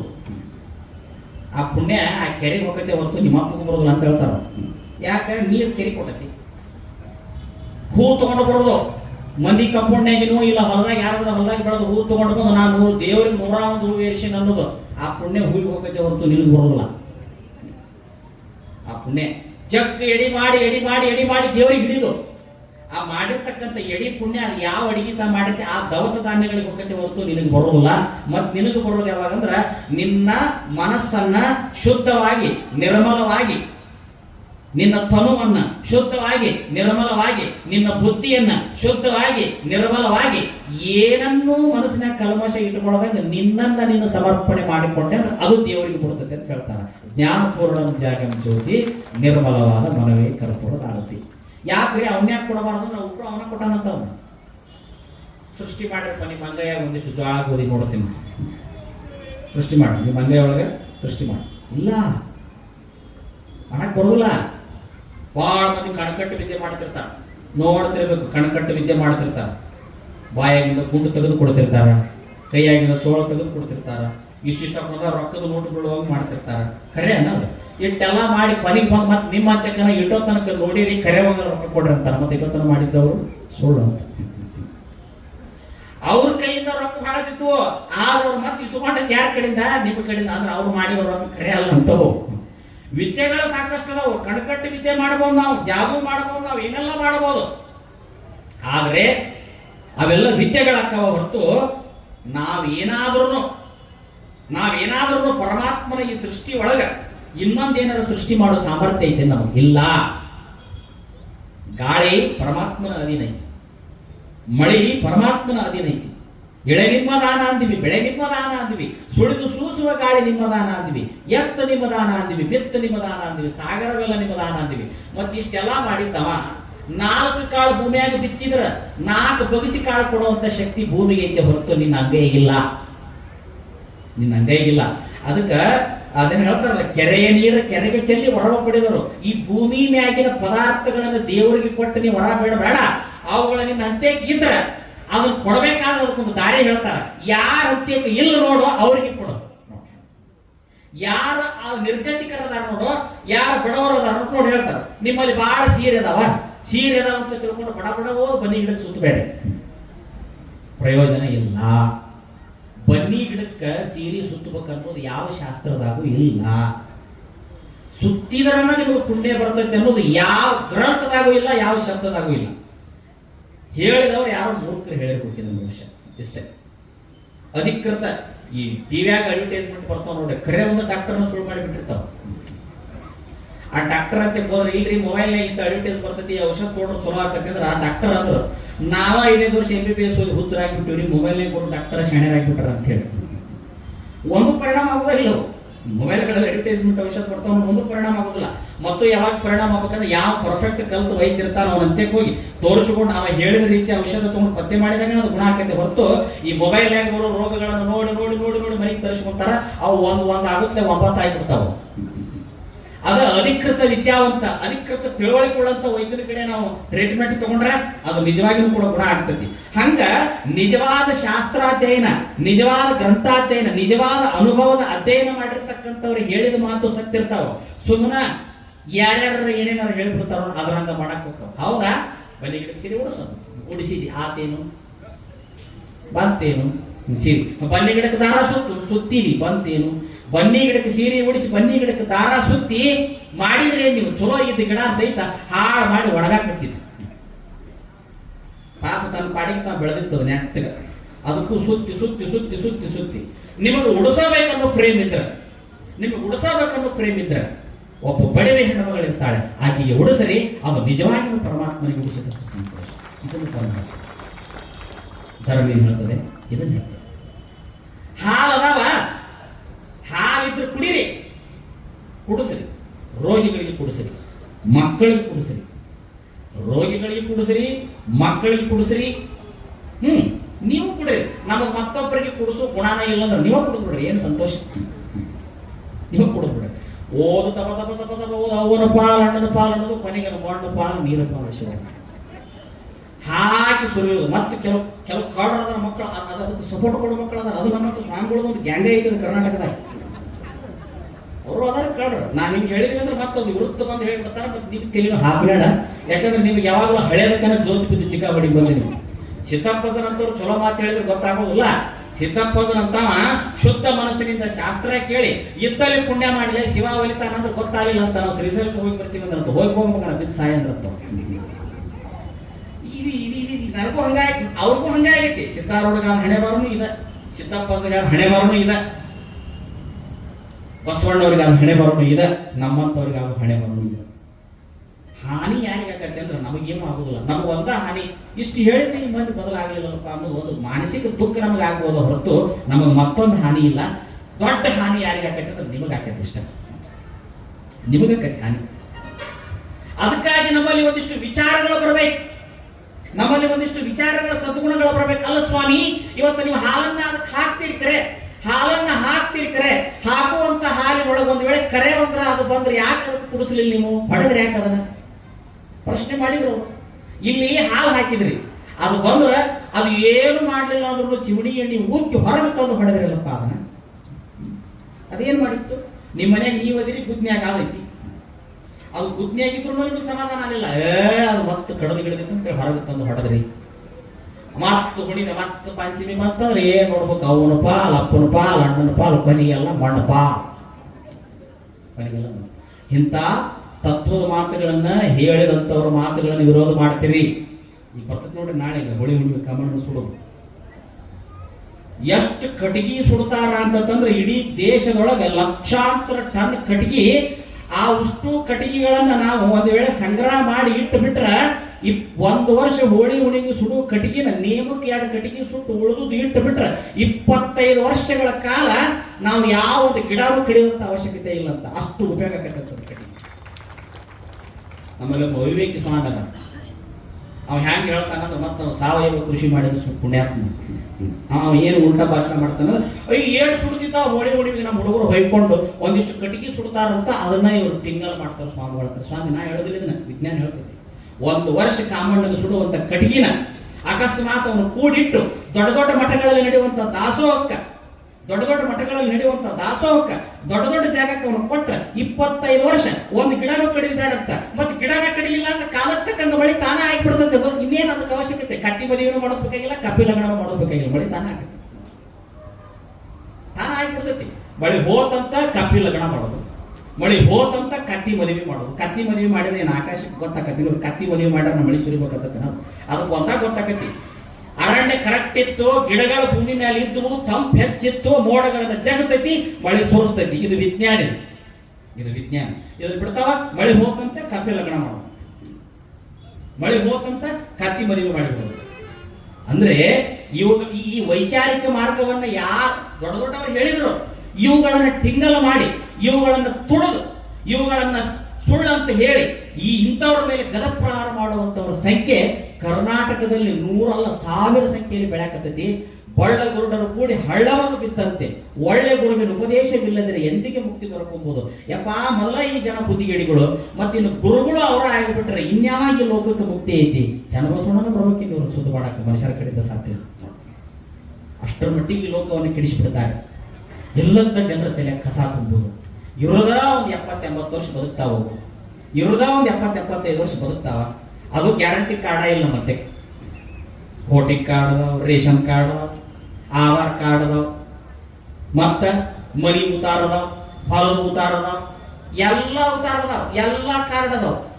ಮರಣ ಉತ್ತಾರ, ಡೆತ್ ಕಾರ್ಡ್ ಬಂದ ಮೇಲೆ ಎಲ್ಲವೂ ಕ್ಯಾನ್ಸಲ್ ಆಗ, ಎಲ್ಲವೂ ಕ್ಯಾನ್ಸಲ್ ಆಗ. ಮರಣ ಉತ್ತಾರ ಬರ್ತಾನೆ ಮುಗಿದೋಗ ತಲಾಟಿ ಬರ್ತಾನೆ, ನಿಮ್ಮ ಅಪ್ಪದ ಕಡಿಮೆ ಮಾಡೋರು ನಿಮ್ಗೆ ಹೆಲ್ಸ್ ಮಾಡೋಣ ಅಂತಾನ. ಅಪ್ಪನ ಉತ್ತಾರದ ಕಡಿಮೆ ಆಕತಿ, ಮಗಂದು ಹೆಚ್ಚಾಕತಿ, ಮಗಂದು ಒಂದಿನ ಕಡಿಮೆ ಆಕತಿ, ಮೊಮ್ಮಗಂದು ಹೆಚ್ಚಾಕತಿ. ಇಲ್ಲಿ ಯಾವಾಗಲೂ ಬಂದವ್ರಿಗೆಲ್ಲ ಕಮ್ಮಿ ಆಗ್ತಾವ, ಮುಂದೆ ಬರೋರಿಗೆಲ್ಲ ಹೆಚ್ಚಾಕೊಂತ ಅವ್ರು ಕಮ್ಮಿ ಹಾಕೊಂತಾನೆ ಹೋಗ್ತಾವ. ಇದ್ರ ಸತ್ಯನ ಯಾರಿಗೂ ತಿಳಿಯೋದು. ಬದುಕುದೇ ಒಂದು 60-75 ಗ್ಯಾರಂಟಿ ಇಲ್ಲ. ಕಳೆದದ್ದು ಎಷ್ಟು ಅಂದ್ರೆ ಎಲ್ಲರೂ ಹೇಳ್ತೀರಿ, ಉಳಿದದ್ದು ಎಷ್ಟು ಅಂದ್ರೆ ಲೇರು 40 ಮುಗಿದು 50 ಮುಗಿದು 70 ಬಿದ್ದು ಹೇಳ್ಬೋದು, ಎಷ್ಟು ಮುಗ್ದ ನಾನು ಅಂತ. ಉಳ್ದಾಗ ಎಷ್ಟಂತ ಹೇಳಿ ನೋಡೋಣ, ಯಾರಿಗಾರ ಪಕ್ಕ ಯಾರಿಗೂ ಗೊತ್ತಿಲ್ಲ. ಬೆಳಗರಿತೈತಿ ಕತ್ಲಾಕತಿ, ಬೆಳಗರಿತೈತಿ ಕತ್ಲಾಕತಿ, ದಿವಸ ಹೊಕ್ಕಾವ, ತಿಂಗಳು ಹೊಕ್ಕಾವ, ವರ್ಷ ಹೊಕ್ಕಾವ. 10 ಮಣಿಗೆ ಕತ್ಲ ಹರಿದು ತಿಂಗಳ ವರ್ಷ ಹೋಗಿ ಆಯುಷ್ಯ ಮುಗಿಯಾಕತ್ತೈತಿ. ಇನ್ನರ ನಾವು ಸತ್ಯದ ಕಡೆ ಮುಖ ಮಾಡಬೇಕು, ಇನ್ನರ ನಾವು ಗುರುವಿನ ಕಡೆ ಮುಖ ಮಾಡಬೇಕು, ಇನ್ನರ ನಾವು ಪರಮಾತ್ಮನ ಕಡೆ ಮುಖ ಮಾಡಬೇಕು, ಇನ್ನರ ನಾವು ಸಜ್ಜನರ ಕಡೆ ಮುಖ ಮಾಡಬೇಕು ಅನ್ನುವಂಥ ಬುದ್ಧಿ ನಮಗೆ ಬರಲಿಲ್ಲ. ಬರೀ ಜೊಳ್ಳ ಕೇಳೋದು, ಜೊಳ್ಳ ಹೇಳೋದು, ಜೋಳ ಹೇಳೋದರಿಗೆ ಚಪ್ಪಾಳಿ ತಟ್ಟೋದು, ಜೋಳ ಮಂದಿನ ಮೆರೆಸೋದು, ಸಿದ್ದಪ್ಪನಂತವ್ರು ಮೂಲಗುಪ್ಪು ಮಾಡೋದು, ಅಜ್ಞಾನಿ ಮಂದಿನ ಅಡಪಾಲಕ್ಕಾಗಿ ಮೆರೆಸೋದು, ಇದು ಜಗತ್ತಿಗೆ ಪಾಪ ಬರ್ತದೆ ಅನ್ನುವಂಥ ಸತ್ಯವನ್ನು ನಾವು ಹೇಳ್ಬೇಕು. ಭಯವಲ್ಲ, ನಾವು ಹೇಳಲೇಬೇಕು, ನಾವು ಹೇಳಲೇಬೇಕು.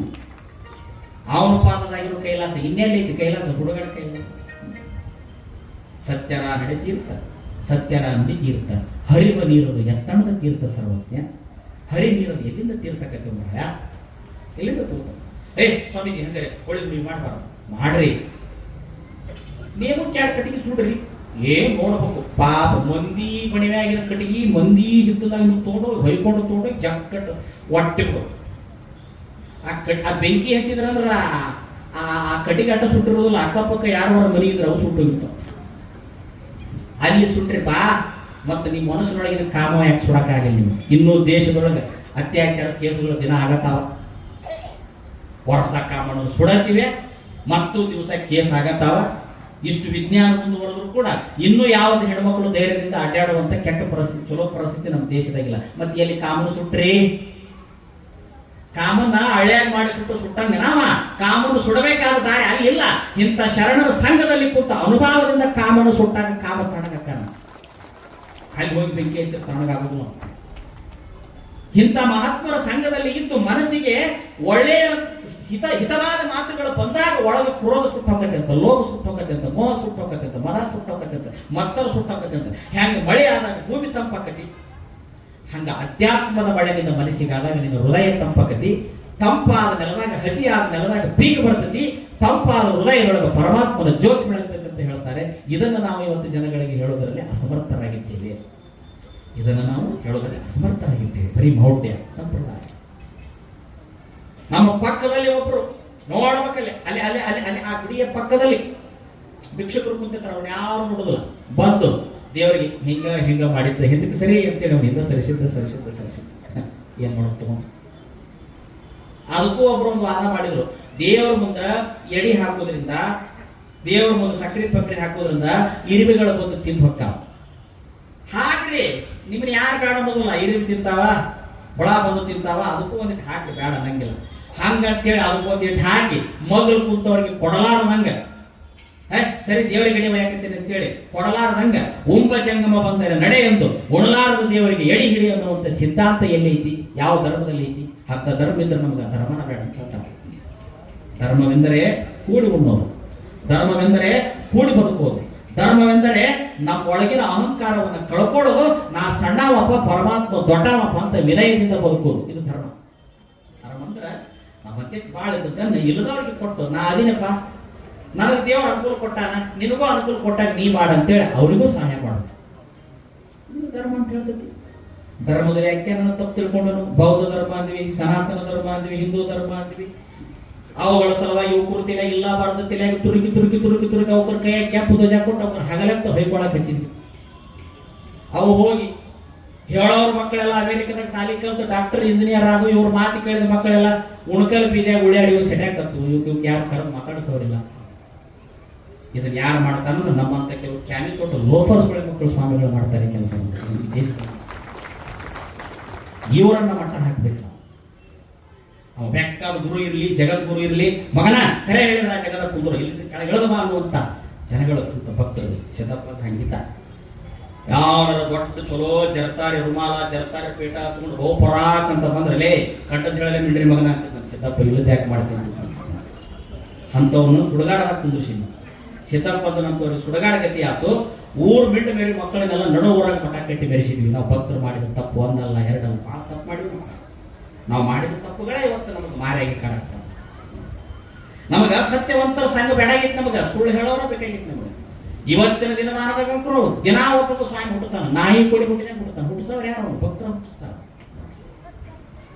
ಹೋಗಿಬಿಟ್ಟು ತಪಸ್ಸು ಮಾಡುವು, ಧ್ಯಾನ ಮಾಡುವು, ಯೋಗ ಮಾಡುವು, ಹೊಟ್ಟಿ ಕಟ್ಟಿದ್ವು, ಕಣ್ಣು ಕಟ್ಟಿದ್ವು, ನೆತ್ತಿ ಕಟ್ಟಿದ್ವು, ಮನಸ್ಸು ಕಟ್ಟಿದ್ವು, ಹೋರಾಟ ಮಾಡಿ ಎಲ್ಲಾ ತ್ಯಾಗ ಮಾಡಿ ರಕ್ತ ಸಂಬಂಧ ದೂರಿಟ್ಟು ನಿಜವಾದ ವಿರಕ್ತತೆಯನ್ನು ಸಾಧಿಸಿದಂತ ಪುಣ್ಯಾತ್ಮರು ಮೂಲ ಗುಂಪಾದರು. ಹಡಬಂಡಿ ಕ್ಯಾಮಿಯರಿಗೂ ಸ್ವಾಮಿಗಳ ಬೇರೆ ಕತ್ತಿಬಿಟ್ಟು ಅವ್ರ ಮೇಲೆ ಪೋಸ್ಕೋ ಕೇಸ್ ಆದ್ರೂ ಸಹಿತ ಬಂದು ಅವರ ದೊಡ್ಡವು. ಅವ್ರ ಮೇಲೆ ಇಲ್ಲದ ಟಿವಿಯಾಗ ಬಂದ್ರು ಮತ್ತೆ ಅವ್ರ 4 ಮಂದಿ ಕರೆಸಿ ಜೈಕಾರ ಹಾಕೋ ಮಕ್ಕಳು ಅವ್ರೆ. ಇದ ಮಂದಿರ ಯಾವಾಗ ನಮಗೆ ಸಿದ್ದಪ್ಪಸಂತ ಪುಣ್ಯಾತ್ಮರು ಬರ್ತಾರೆ. ಅವ್ರನ್ನ ಏರಿಸ್ತೀರಿ, ಹರ ಹರ ಹರ ಮಾನವನವ್ರು ಅವ್ರನ್ನ ಮೆರೆಸ್ತೀರಿ. ಅವ್ರನ್ನ ಏನ್ ನೋಡ್ಬೇಕು, ಅವ್ರನ್ನ ಅವ್ರ ಹುಡುಕ್ ಹಾಯ್ತೀರಿ, ಮತ್ತೆ ಪುಣ್ಯ ಬರ್ತದೆ. ಹುಡುಕ್ ಹಾಯ್ತೀರಿ. ಯಾರು ಹುಡುಕಾದ್ರೂ ಪುಣ್ಯ ಬರ್ತೈತಿ. ಎಲ್ಲಿ ಹಾಯ್ಬೇಕಾಗಿತ್ತು ಅಲ್ಲಿ ಹಾಯಲಿಲ್ಲ, ಎಲ್ಲಿ ಹಾಯಬಾರ್ದಾಗಿತ್ತು ಅಲ್ಲಿ ಹಾದ್ವಿ. ಅದಕ್ಕೆ ನಮಗೆ ಕರ್ಮ ಸುಟ್ಟು ಬಂತು. ಅದಕ್ಕೆ ಇವತ್ತು ದೇಶದಲ್ಲಿ ಮೌಢ್ಯ, ಅಂಧಕಾರ, ವಿಪರೀತ. ನಮಗ ಸತ್ಯವನ್ನು ಹೇಳಿದ ಶರಣರ ವಚನಗಳು ಬೇಡ, ಸತ್ಯದ ಮಾರ್ಗವನ್ನು ಹೇಳಿದ ಶಾಸ್ತ್ರಗಳು ಬೇಡ, ಸತ್ಯದ ಮಾರ್ಗವನ್ನು ಹೇಳಿದ ನುಡಿಗಳು ಬೇಡ. ನಮಗ ಇಲ್ಲದನ್ನು ಇದ್ದಂಗ ಮಾಡಿ ಜನಗಳ ಆ ಕಡೆ ಬರೋದಿಲ್ಲ, ಅವ್ರು ತೆಗಿಂಗಿಲ್ಲ, ಓದಂಗಿಲ್ಲ. ಅದ್ರ ಹೆಸರದ ಮೇಲೆ, ವೇದಗಳ ಹೆಸರ ಮೇಲೆ, ಆಗಮಗಳ ಹೆಸರ ಮೇಲೆ, ಗೀತೆಗಳ ಹೆಸರ ಮೇಲೆ, ವಚನಗಳ ಹೆಸರ ಮೇಲೆ ಬಾಯಿ ಬಂದಾಗ ಜನಗಳಿಗೆ ಹೇಳಿಬಿಡು. ಇವು ಜನ ಅದನ್ನ ಮಾಡ್ಕೊಂತ ಕುಂದ್ರು. ಈ ರೀತಿಯಾದಂಥ ಒಂದು ವ್ಯವಸ್ಥೆ ಈ ದೇಶದಲ್ಲಿ ಬರ್ತಾ ಇದೆ. ಈ ವ್ಯವಸ್ಥೆಯನ್ನು ನಾವು ಮಟ್ಟ ಹಾಕಬೇಕು. ಹಾಕಲಿಲ್ಲ ಅಂದ್ರೆ ಹಾಳೆ ಹಾರಕ್ಕಾರ ಅಂದ್ರೆ ನಮ್ಮಂಥವ್ರಿಗೆ ಏನೂ ಆಗುದಿಲ್ಲ, ನಿಮ್ಮಂಥವ್ರ ಅನಾಸ್ತಿ ಕಳ್ಕೊಂತೀರಿ ಅಂತ. ಕಾರಣ ನಾವೆಲ್ಲಾದ್ರೂ ಹೊಂಟಿರ್ತೀವಿ. ನಾವೆಲ್ಲಾದ್ರೂ ಮೊನ್ನೆ ಒಂದು ಕಡೆ ನಾನು ಒಂದು ಕಾರ್ಯಕ್ರಮ ಹೊಂಟಿದ್ದೆ, ಒಂದು ಊರಲ್ಲಿ ಜೈನರ ಕಾರ್ಯಕ್ರಮ ಹೊಂಟಿದ್ದೆ. ದೊಡ್ಡ ಕಾರ್ಯಕ್ರಮ, ಪಂಚ ಕಲ್ಯಾಣ ಅಂತ ಮಾಡ್ತಾರೆ ಅವರು. ಬರೀ 40 ಲಕ್ಷ ರೂಪಾಯಿ ಪೆಂಡಲ್ ಹಾಕಿದ್ರಿ ಅವರು. ಆಶ್ಚರ್ಯ ಅಂದ್ರೆ ಅವರು ಜೈನ ಧರ್ಮದ ಬಗ್ಗೆ ಹೇಳಾಕ ಲಿಂಗಾಯತ ಸ್ವಾಮಿಗಳು ಕರೆದಿದ್ರು. ಆ ವಿಷಯದಾಗ ಅವ್ರು ಮೆಚ್ಚಬೇಕು. ನಾವು ಕರೆದಿದ್ರು, ಸ್ವಾಮೀಜಿ ನೀವು ಬರ್ರಿ, ಜೈನ ಧರ್ಮ ಬಹಳ ಚಲೋ ಹೇಳ್ತೀರಿ. ನೀವು ಆದಿನಾಥನಿಂದ ಹಿಡ್ಕೊಂಡು 24 ಮಹಾವೀರ ತೀರ್ಥಂಕರರ ಬಗ್ಗೆ ಬಹಳ ಚಲೋ ಓದ್ಕೊಂಡಿರಿ, ಬಹಳ ಚಂದ ಹೇಳ್ತೀರಿ. ಸಾಹಿತ್ಯದ ಬಗ್ಗೆ, ಸಂಸ್ಕೃತಿ ಪರಂಪರೆ, ಜೈನ ಧರ್ಮದ ಆಗು ಹೋಗು ಉಳುವುಗಳ ಬಗ್ಗೆ ಬಹಳ ಚಲೋ ಹೇಳಿ. ಅದೆಲ್ಲ ನಮ್ಗೆ ಯಾಕೆ ಬಂತಂದ್ರೆ ಗದಿಗಿನ ಅಜ್ಜ ಹಂಗಿದ್ರು ನಮ್ಮ ಗುರುಗಳು, ತೋಟದಾರ ಅಜ್ಜ ಅವ್ರು ಅಷ್ಟು ಚಲೋ ಇದ್ರು. ಅವ್ರು ಬರೀ ಅವ್ರು ಕೂಡ ಆಡಿದಕ್ಕೆ ನಮ್ಗೆ ಅವೆಲ್ಲ ಬಂದು ಕಷ್ಟಪಡಲಿಲ್ಲ. ಅದಕ್ಕೆ ಗುರು ಎಷ್ಟು ದೊಡ್ಡ ಸ್ವಾಮಿಗಳಂತವ್ರು ನೋಡಿರ್ಬೇಕು ನೀವೆಲ್ಲ, ತೋಟದಾರ ಸ್ವಾಮಿಗಳಂತ ಹಿಂದಿನವರು. ಏನೋ ವ್ಯಕ್ತಿತ್ವ ಅವರು. ರಕ್ತ ಹಿಡ್ಕೊಂಡು ಬಂದರು ಅಂದ್ರೆ ವಿಶಾಲವಾದ ಪಟಗ ಹಿಡ್ಕೊಂಡು ನಿಜವಾದ ಸ್ವಾಮಿ ಅಂದ್ರೆ ನಿಜವಾದ ಸ್ವಾಮಿ. ಒಂದು ಈಟೂ ಕೂಡ ಕಲ್ಮಶ ಇಲ್ಲಾರಂತ ಸ್ವಾಮಿ. ಗದಗಿನ ಇವರು ಗುರುಗಳು, ಪುಟ್ಟಯ್ಯಂತ ಗುರುಗಳು ದೊಡ್ಡ ತಪಸ್ವಿಗಳು. ಅವ್ರು ಬಂದ್ರೆ ಪಾಪ ಎದ್ದು ನಿಂತು ಬಿಡ್ತಿದ್ರು. ಆ ಸ್ಥಾನಕ್ಕೆ ಎಷ್ಟು ಗೌರವ, ಆ ಪೀಠಕ್ಕೆ ಎಷ್ಟು ಗೌರವ. ಸಿದ್ದಪ್ಪನ ಹಂಗೆ ಇತ್ತಂತ. ನಿಜವಾದ ಸ್ವಾಮಿ, ನಿಜವಾದ ವಿರಕ್ತರು ಎಲ್ಲಿ ಇರ್ತಾರೆ ಆ ಜಗದ ಉಳಿಯಾಡ್ತಿದ್ನಂತ ಅಜ್ಜ. ಇದು ಪುಣ್ಯಾತ್ಮರು ನಡೆದಾಡಿದ ಜಗಲೇ ಅಂತ ಹೇಳಿ ಅವ್ರಿಗಷ್ಟು ಇಂಥ ಪುಣ್ಯಾತ್ಮನಿಗೆ ಅಂತವ್ರ ಮೇಲೆ ಗೌರವ ಇತ್ತು. ಧಾರವಾಡದ ಊರಿಗೆ ಹೋದ್ರೆ, ಧಾರವಾಡದ ಕಡೆ ಹೊಂಟ್ರೆ, ಸವದತ್ತಿ ರೋಡ್ ಹೊಂಟ್ರೆ, ಆ ಸವದತ್ತಿ ರೋಡ್ ಹೊಂಟ ಜಾಗದಾಗ ಅಲ್ಲಿ ಹೋಗಿ ಉಳಿಯಾಡ್ತಿದ್ದಂತ. ಯಪ್ಪ ಇಲ್ಲಿ ಯಾಕೆ ಉಳಿಯಾಡ್ತಿ, ದೊಡ್ಡವ್ರು ಬರ್ತಾರಲ್ಲೇ ಈ ಜಾಗಕ್ಕೆ, ದೊಡ್ಡವ್ರು ಬರ್ತಾರೆ, ಪುಣ್ಯಾತ್ಮರು ಬರ್ತಾರಲ್ಲೇ, ಮಹಾತ್ಮರು ಬರ್ತಾರೆ, ನಿಜವಾದ ಅಪ್ಪುಗಳು ಬರ್ತಾರಲ್ಲೇ, ನಿಜವಾದ ಅಪ್ಪುಗಳು. ಮುಂದೆ ಇವ್ರು ಹೇಳಿದ 15 ವರ್ಷಕ್ಕೆ ಆ ಜಾಗಕ್ಕೆ ಧಾರವಾಡದ ಮೃತ್ಯುಂಜಯ ಅಪ್ಪುಗಳು ಬಂದರು. ನೋಡಿ ಅಲ್ಲಿ ಹೋಗಿ ಉಳಿಯಾಡ್ತಿದ್ರು. ನಿಜವಾದ ಸ್ವಾಮಿಗಳು ಬರ್ತಾರಲ್ಲೇ, ಪುಣ್ಯದ ಜಾಗಲೇ. ಇಲ್ಲಿ ಯಾವ ಒಂದು ಒಳ್ಳೆಯ ಹೊಕ್ಕ ಅವನಿಗೆ ದಾರಿ ಹಾಕತ್ತಲೆ, ಅವನಿಗೆ ಬುದ್ಧಿ ಹಾಕತ್ತಲೆ ಅಂತಿದ್ರು. ಇವತ್ತಿಗೆ ಆ ಮಠದಾಗ ಕಲ್ತವ್ರು ದೊಡ್ಡ ದೊಡ್ಡ ನೌಕರಿ ಮಾಡ್ತಾರೆ. ಆ ಮಠದಾಗ ಕಲ್ತವ್ರು ದೊಡ್ಡ ದೊಡ್ಡ ಸ್ಥಾನಕ್ಕೆ ಆದ್ರು. ಬಹುಶಃ ಉತ್ತರ ಕರ್ನಾಟಕದಾಗ ಮುರುಘಾ ಮಠದ ಅನ್ನೋದೊಂದು ಇರದ ಹೋಗಿದ್ರೆ ಇವತ್ತು ನಾವಿನ್ನೂ ಬಹಳ ದಡ್ಡರಾಗಿರ್ತಿದ್ವಿ. ಆ ಕೀರ್ತಿ ಎಲ್ಲ ಮೃತ್ಯುಂಜಯ ಸ್ವಾಮಿಗಳು ಹೆಗಲ ಮ್ಯಾಗ ಜಲ್ಲಿ ಇಟ್ಕೊಂಡು ಮನಿ ತಿರುಗಿ ರೊಟ್ಟಿ ಭಿಕ್ಷಾ ತರೋರು. ಮಠದಾಗ ಹುಡುಗರು ಇದ್ರೆ ಅವ್ರಿಗೆ ಉಣಸೋರು, ಉಣಿಸಿ ತಿನಿಸಿ ಹೋಗ್ರಿಪ್ಪ ಸಾಲಿ ಕಲ್ತು ಬರೋರು. ಹಡದ ತಂದೆ ತಾಯಿ ಮಕ್ಕಳು ಧಾರವಾಡದಾಗ ಇಡಬೇಕು. ಮೃತ್ಯುಂಜಯ ಅಪ್ಪುಗಳು ಇವು ನನ್ನ ಮಕ್ಕಳು ಅಂತ ತಿಳ್ಕೊಂಡು ಹಗಲೆಲ್ಲ ಓಡಿ ತಿರುಗಿ ಜಲ್ಲಿ ಹೊತ್ತು ಅಜ್ಜವ್ರ ಬೆನ್ನ ದೊಡ್ಡ ಬಿದ್ದಿದ್ವು. ಅವನಿಗೆ ಮೆಟ್ಟಿ ಹೆಬ್ಬೆರಡ್ನಾಗ ರಗತ ಜಲುಕ್ತಿದ್ವು. ಅವನಿಗೆ ಒತ್ತಿ ಮಂದಿ ನೋಡತ್ತಿದ್ದಿಲ್ಲ. ಮನಿ ಬಾಗಲ್ದಾಗ ಹೋಗಿ ನಿಂತು ತಣ್ಣೀರು ಸುರಿ ಬಿಡೋರು. ಸುರ್ರ ಅನ್ನೋದಂತ ಶಿವ ಶಿವಯೋಗಿ ಅನ್ನೋದಂತಲ್ಲೇ. ನೋಡಿ ಯಾಕೆ ತ್ರಾಸ ಐತಿ. ಖರೇಂದ್ರ ಸ್ವಾಮಿಗಳಿಗೆ ಜಗತ್ತಿನಾಗ ಬಹಳ ತ್ರಾಸ ಐತಿ. ಸುಳಪಳ 7 ಗಂಟೆ ಬೇರೆ ಮಕ್ಕಳಿಗೆ ಏನು ತ್ರಾಸ ಇಲ್ಲ. 3 ಮೊಳ ಕಪಡೆ ಹಾಕೊಂಡು ಬಂದ್ಬಿಟ್ರೆ ಸಾಕು, ಎದ್ದೋಗ್ಬಿಟ್ಟು. ಖರೇಂದ್ರ ಸ್ವಾಮಿಗೆ ಬಹಳ ತ್ರಾಸ ಐತಿ. ಖರೇಂದ್ರ ಸ್ವಾಮಿಗೆ ಬಹಳ ಕಂಟಕದ. ಈಗ ಬರಲಿಬೇಕಾರೆ ಸುಳ್ಳಪಳ 7 ಸ್ವಾಮಿಗೆ 10 ಮೇಲೆ ಸಿಗ್ತಿರ್ತೀರಿ ನೀವು. ಕಾಲ ನೆಲದಿಳಿಸಿ ಕಳಿಸ್ಕೊಡೋದಿಲ್ಲ. ಸುಮ್ಮನೆ ನಾಮಸ್ತ್ರದ ಕಡೆ ಮುಗಿ ಹೋಗ್ಬಿಡ್ಬೇಕು. ಏನು ಮಾಡಕ್ ಕೊಡೋದಿಲ್ಲ. ಎಲ್ಲಿ ಮಠ ಇವರು ಊಟಾಳ ಹೆಚ್ಚಕತ್ತೆ ನಾವು ನೋಡೋಣ ಅಂತ ಸಜ್ಜಾಗಿ ಕೊಡ್ತೀವಿ. ನೋಡೇ ಬಿಡು ನಾವು ಏನಾಕತ್ತೆ. ಜೊಡ್ಡ ಒಂದು ಹಾರತಾವಣ್ಣ, ಗಟ್ಟಿ ಕಾಳು ಒಂದು ಉಳಿತಾವಣ್ಣ ಅಂತ ಚನ್ನಬಸವಣ್ಣವ್ರು ಹೇಳ್ಯಾರ. ನೋಡೋ ನಾವು ಗಟ್ಟಿ ಕಾಳು ಹೆಂಗ್ ಉಳಿತಾವ. ಮತ್ತು ಸಿದ್ದಪ್ಪನಂತ ಮಹಾತ್ಮರ ಉಳಿತಾರ ಹೊತ್ತು ಅವ್ರು ಯಾರು ಉಳಿಲಿಕ್ಕೆ ಸಾಧ್ಯ ಇಲ್ಲ. ಮೃತ್ಯುಂಜಯ ಸ್ವಾಮಿಗಳಂತ ಪುಣ್ಯಾತ್ಮರ ಉಳಿತಾರ ಹೊತ್ತು ಯಾರು ಸಾಧ್ಯ ಇಲ್ಲ. ನಾನು ಅವತ್ತ ಕಾರ್ಯಕ್ರಮಕ್ಕೆ ಹೊಂಟಿದ್ದೆ, ಆ ಜೈನ ಧರ್ಮದ ಕಾರ್ಯಕ್ರಮಕ್ಕೆ ಹೊಂಟಿದ್ದೆ. ಒಂದು ಊರು ದಾಟಿದ ಮೇಲೆ ಆ ಊರು ಸಮೀಪದಾಗ ಇಲ್ಲೇ ಐತಿ ದಾರಿ. ಒಂದು 6 ಕಿಲೋಮೀಟರ್ದಾಗ ಐತಿ. ಒಬ್ಬ ದಾರಿ ತಪ್ಪು ತೋರಿಸ್ಬಿಟ್ಟ. ಈ ಊರಿಗೆ ಹೋಗ್ತೀನಿ ದಾರಿ ಅಂದ್ರೆ ಹಿಂಗೆ ಹೋಗಿಬಿಡ್ರಿ ಅಂತ. ನಾವು ಹಿಂಗೆ ಆ ಊರಿನ ಹಿಂಗಿತ್ತು ನಮ್ಗೆ ಹಿಂಗೆ ಹೇಳ್ಬಿಟ್ಟ. ಯಾಕೆ ನಮಗೂ ಆ ಊರು ಗೊತ್ತಿಲ್ಲ. ಆ ಕಡಿಪ ಅಂತೇಳಿ ನಾವು ಹೋದ್ವಿ. 6 ಕಿಲೋಮೀಟರ್ದಾಗ ಇವರು ಊರ ಸುತ್ತಿದ್ವಿ.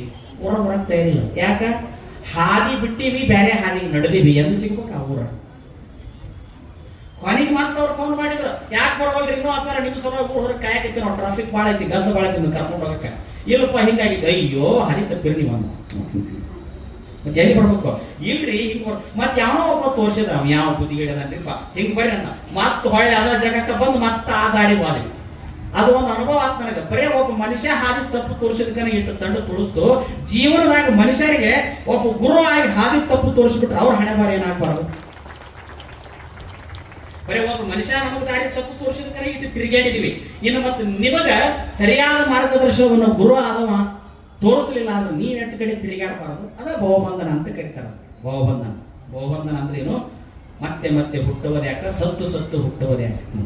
ಮತ್ತೆ ಜನ್ಮಾಂತರಕ್ಕೆ ಬರುವುದು. ಹೋರಾಟ ಒಂದಲ್ಲ, ಎರಡಲ್ಲ, ಮೂರಲ್ಲ, ನಾಲ್ಕಲ್ಲ, 84 ಲಕ್ಷ ಜೀವರಾಶಿಗಳಲ್ಲಿ ಬಂದೆ ಬಾರದ ಭವಗಳ ಮುಂದೆ ಚನ್ನಮಲ್ಲಿಕಾರ್ಜುನ ಸಾಕು ಮಾಡಿದ ಈ ಜನ್ಮವ ಅಂತ ತಿಳ್ಕೊಂಡು ಅಕ್ಕ ಮಾತು ಹೇಳ್ತಾಳೆ. ಯಪ್ಪ ನನ್ನ ಒಳ ಮಳ ಹುಟ್ಟಾಕ ಸಾಯಕ ನಾಚಿಕೊಂಡು ಹೋಗಿದ್ದಿ, ಸಾಕು ಮಾಡಿನ ಇನ್ನೆಂದೂ ಹುಟ್ಟಲಾರ್ದಂಗ ಮಾಡು, ನಿನ್ನ ಪಾದದೊಳಗೆ ನನ್ನನ್ನ ಕೂಡಿಸಿಕೊಂಡು ಬಿಡು, ಈ ಲೋಕದ ಸುಖಭೋಗಗಳಲ್ಲಿ ಸಿಕ್ಕ ನಾವು ಒದ್ದಾಡಲಾರೆ ಅಂತ ಹೇಳಿ ಇದನ್ನ ಯಾರು ಹೇಳ್ತಾರೆ?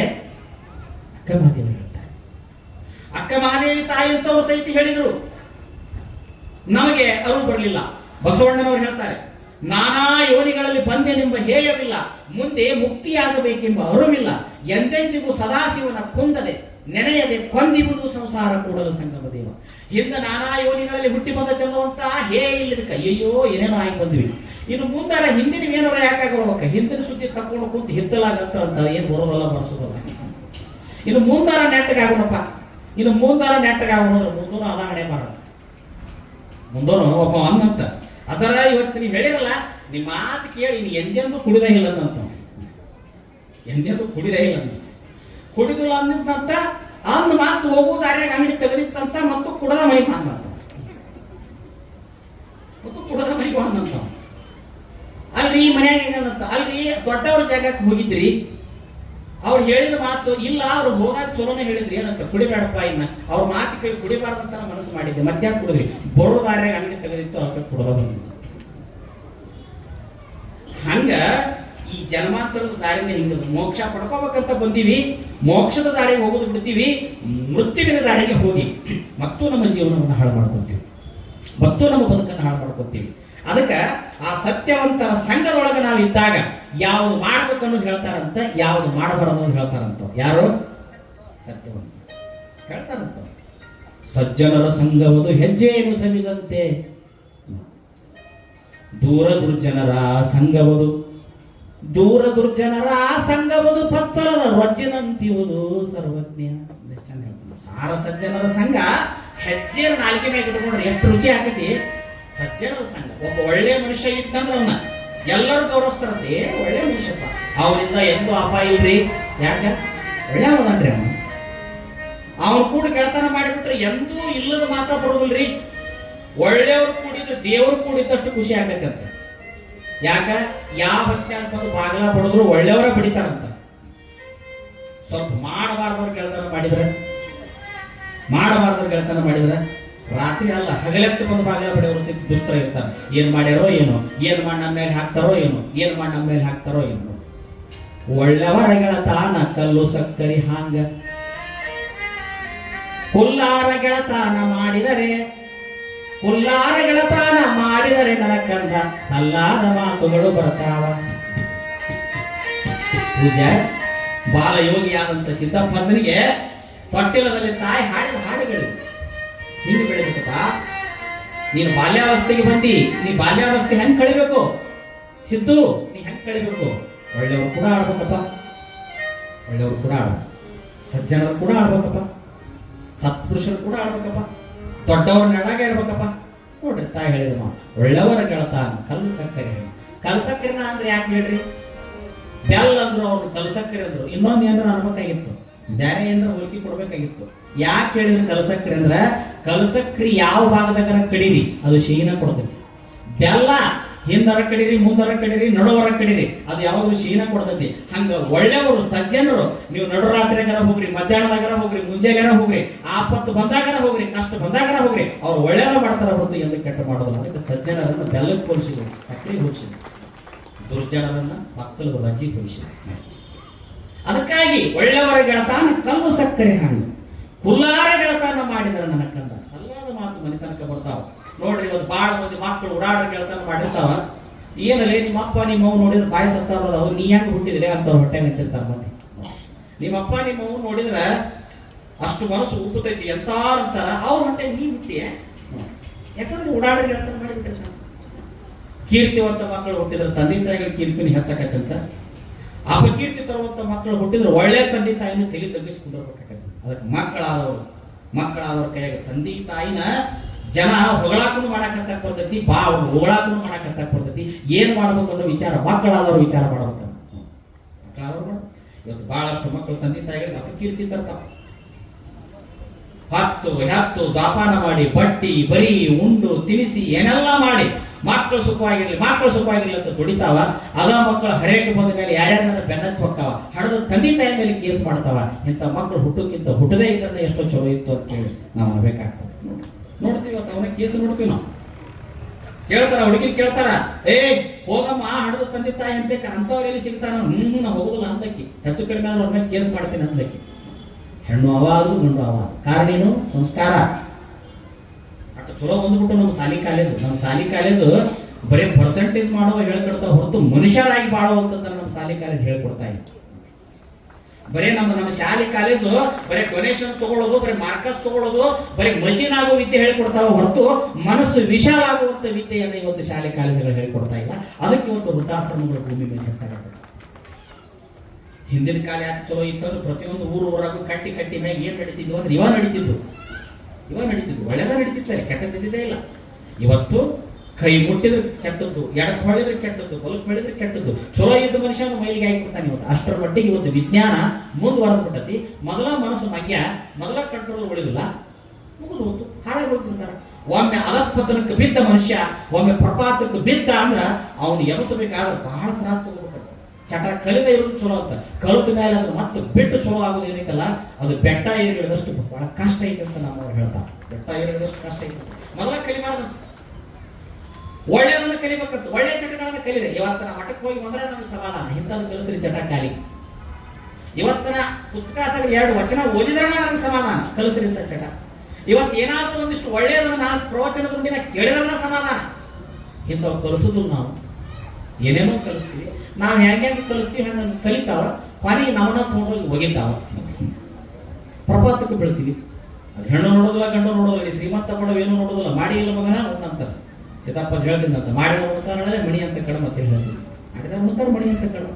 ಇವತ್ತು ನಾವು ಹೀಗಾಗಿ ಇವತ್ತು ಯಾವುದು ಸತ್ಯ ಯಾವುದು ಅಸತ್ಯ ಅನ್ನುವಂಥದ್ದು ತೂಕ ಮಾಡದಷ್ಟು ಮಟ್ಟಿಗೆ ನಮ್ಮ ಜನರೇಷನ್ ಹಾಳಾಗಿ ಹೋಗ್ಬಿಟ್ಟದೆ.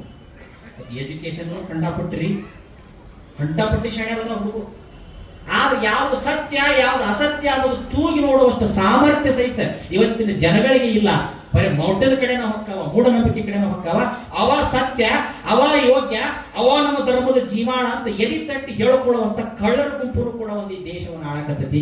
ಏನ್ ಮಾಡಕ್ ಬರಲಾರಂತ ಪರಿಸ್ಥಿತಿ ಐತಿ. ಒಲೆ ಹತ್ತಿ ಉರಿದಡೆ ನಿಲ್ಲಬಹುದಲ್ಲದೆ ನೆಲ ಹತ್ತಿ ಉರಿದಡೆ ನಿಲ್ಲಬಹುದೇ? ಒಲೆ ಹತ್ತಿ ಉರಿದ್ರೆ ನಿಲ್ಲಿಸಬಹುದು, ಒಲೆ ಹತ್ತಿ ಉರಿಯಾಕಂತ ನಿಲ್ಲಿಸಬಹುದು. ನೆಲನ ಹತ್ತಿ ಉರಿಯಾಕತ್ತೈತಿ ಅಂದ್ರೆ ಎಲ್ಲಿ ನಿಲ್ಲಿಸಾಕ ಸಾಧ್ಯ ಐತಿ? ನೆಲ ಹತ್ತಿ ಉರಿತೈತಿನ. ಯಾಕಂದ್ರೆ ಬಹಳ ಉಪೇಕ್ಷಾಪಿಗಳಾದ್ರೆ ಜಗತ್ತಾಳವರು ತಮ್ಮ ಸ್ವಾರ್ಥಕ್ಕಾಗಿ ಸಾಮಾನ್ಯ ನಾಗರಿಕರನ್ನು ಕೊಲ್ತಾರು. ಮೊನ್ನೆ ಅಮೆರಿಕದವ್ರು ಇರಾನ್ ಹೊಡೆದ್ರು, ಬರೀ ನಾಯಕ ನಾಟ ಹೊಡಿಲಿಲ್ಲ ಅವರು. 200 ಹುಡುಗರು ಪ್ರಾಥಮಿಕ ಶಾಲೆ ಹುಡುಗರು ಸಹಿತ ಕೊಂದ್ಬಿಟ್ರು. ಮತ್ತೆ ಏನ ಹುಡುಗರು ಜೀವನಕ್ಕೆ ಕಿಮ್ಮತ್ತ ಇಲ್ವಾ?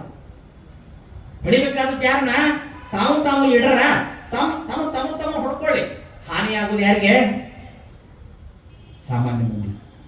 ಲಕ್ಷಾಂತರ ಮಂದಿ ನಾಗರಿಕರು ಸಾಯ್ತಾರೆ. ಹೊಳಾಕ್ ಬಂದಾಗ ಮನುಷ್ಯ ಜೀವನಕ್ಕಿಂತ ಕಿಮ್ಮತ್ತ ಇಲ್ಲ. ಅಹಂಕಾರ, ವಿಜ್ಞಾನ ಮುಂದುವರೆದ ಅಹಂಕಾರ, ವಿಜ್ಞಾನ ಮನುಷ್ಯನ ಸುಖಕ್ಕಾಗಿ ನಾವು ಬಳಸ್ಕೋಬೇಕು. ಮನುಷ್ಯನ ವಿನಾಶ ಮಾಡ್ಕೊಳ್ಳಕ್ಕೆ ನಾವು ಬಳಸ್ಕೊತೀವಿ ಅಂದ್ರೆ ವಿಜ್ಞಾನ ಇಲ್ಲದ ಇದ್ರನ್ನು ಬಹಳ ಚಲೋ ಇದ್ವಿ. ವಿಜ್ಞಾನ ಇಲ್ಲದ ಇದ್ರೆ ಬಹಳ ಚಲೋ ಇದ್ವಿ. ಅಂದ್ರೆ ಇವತ್ತು ನಾವು ನಮ್ಮ ಮನಸ್ಸಿನ ಸ್ಥಿಮಿತತೆಯನ್ನು ಕಳ್ಕೊಂಡಿವಿ.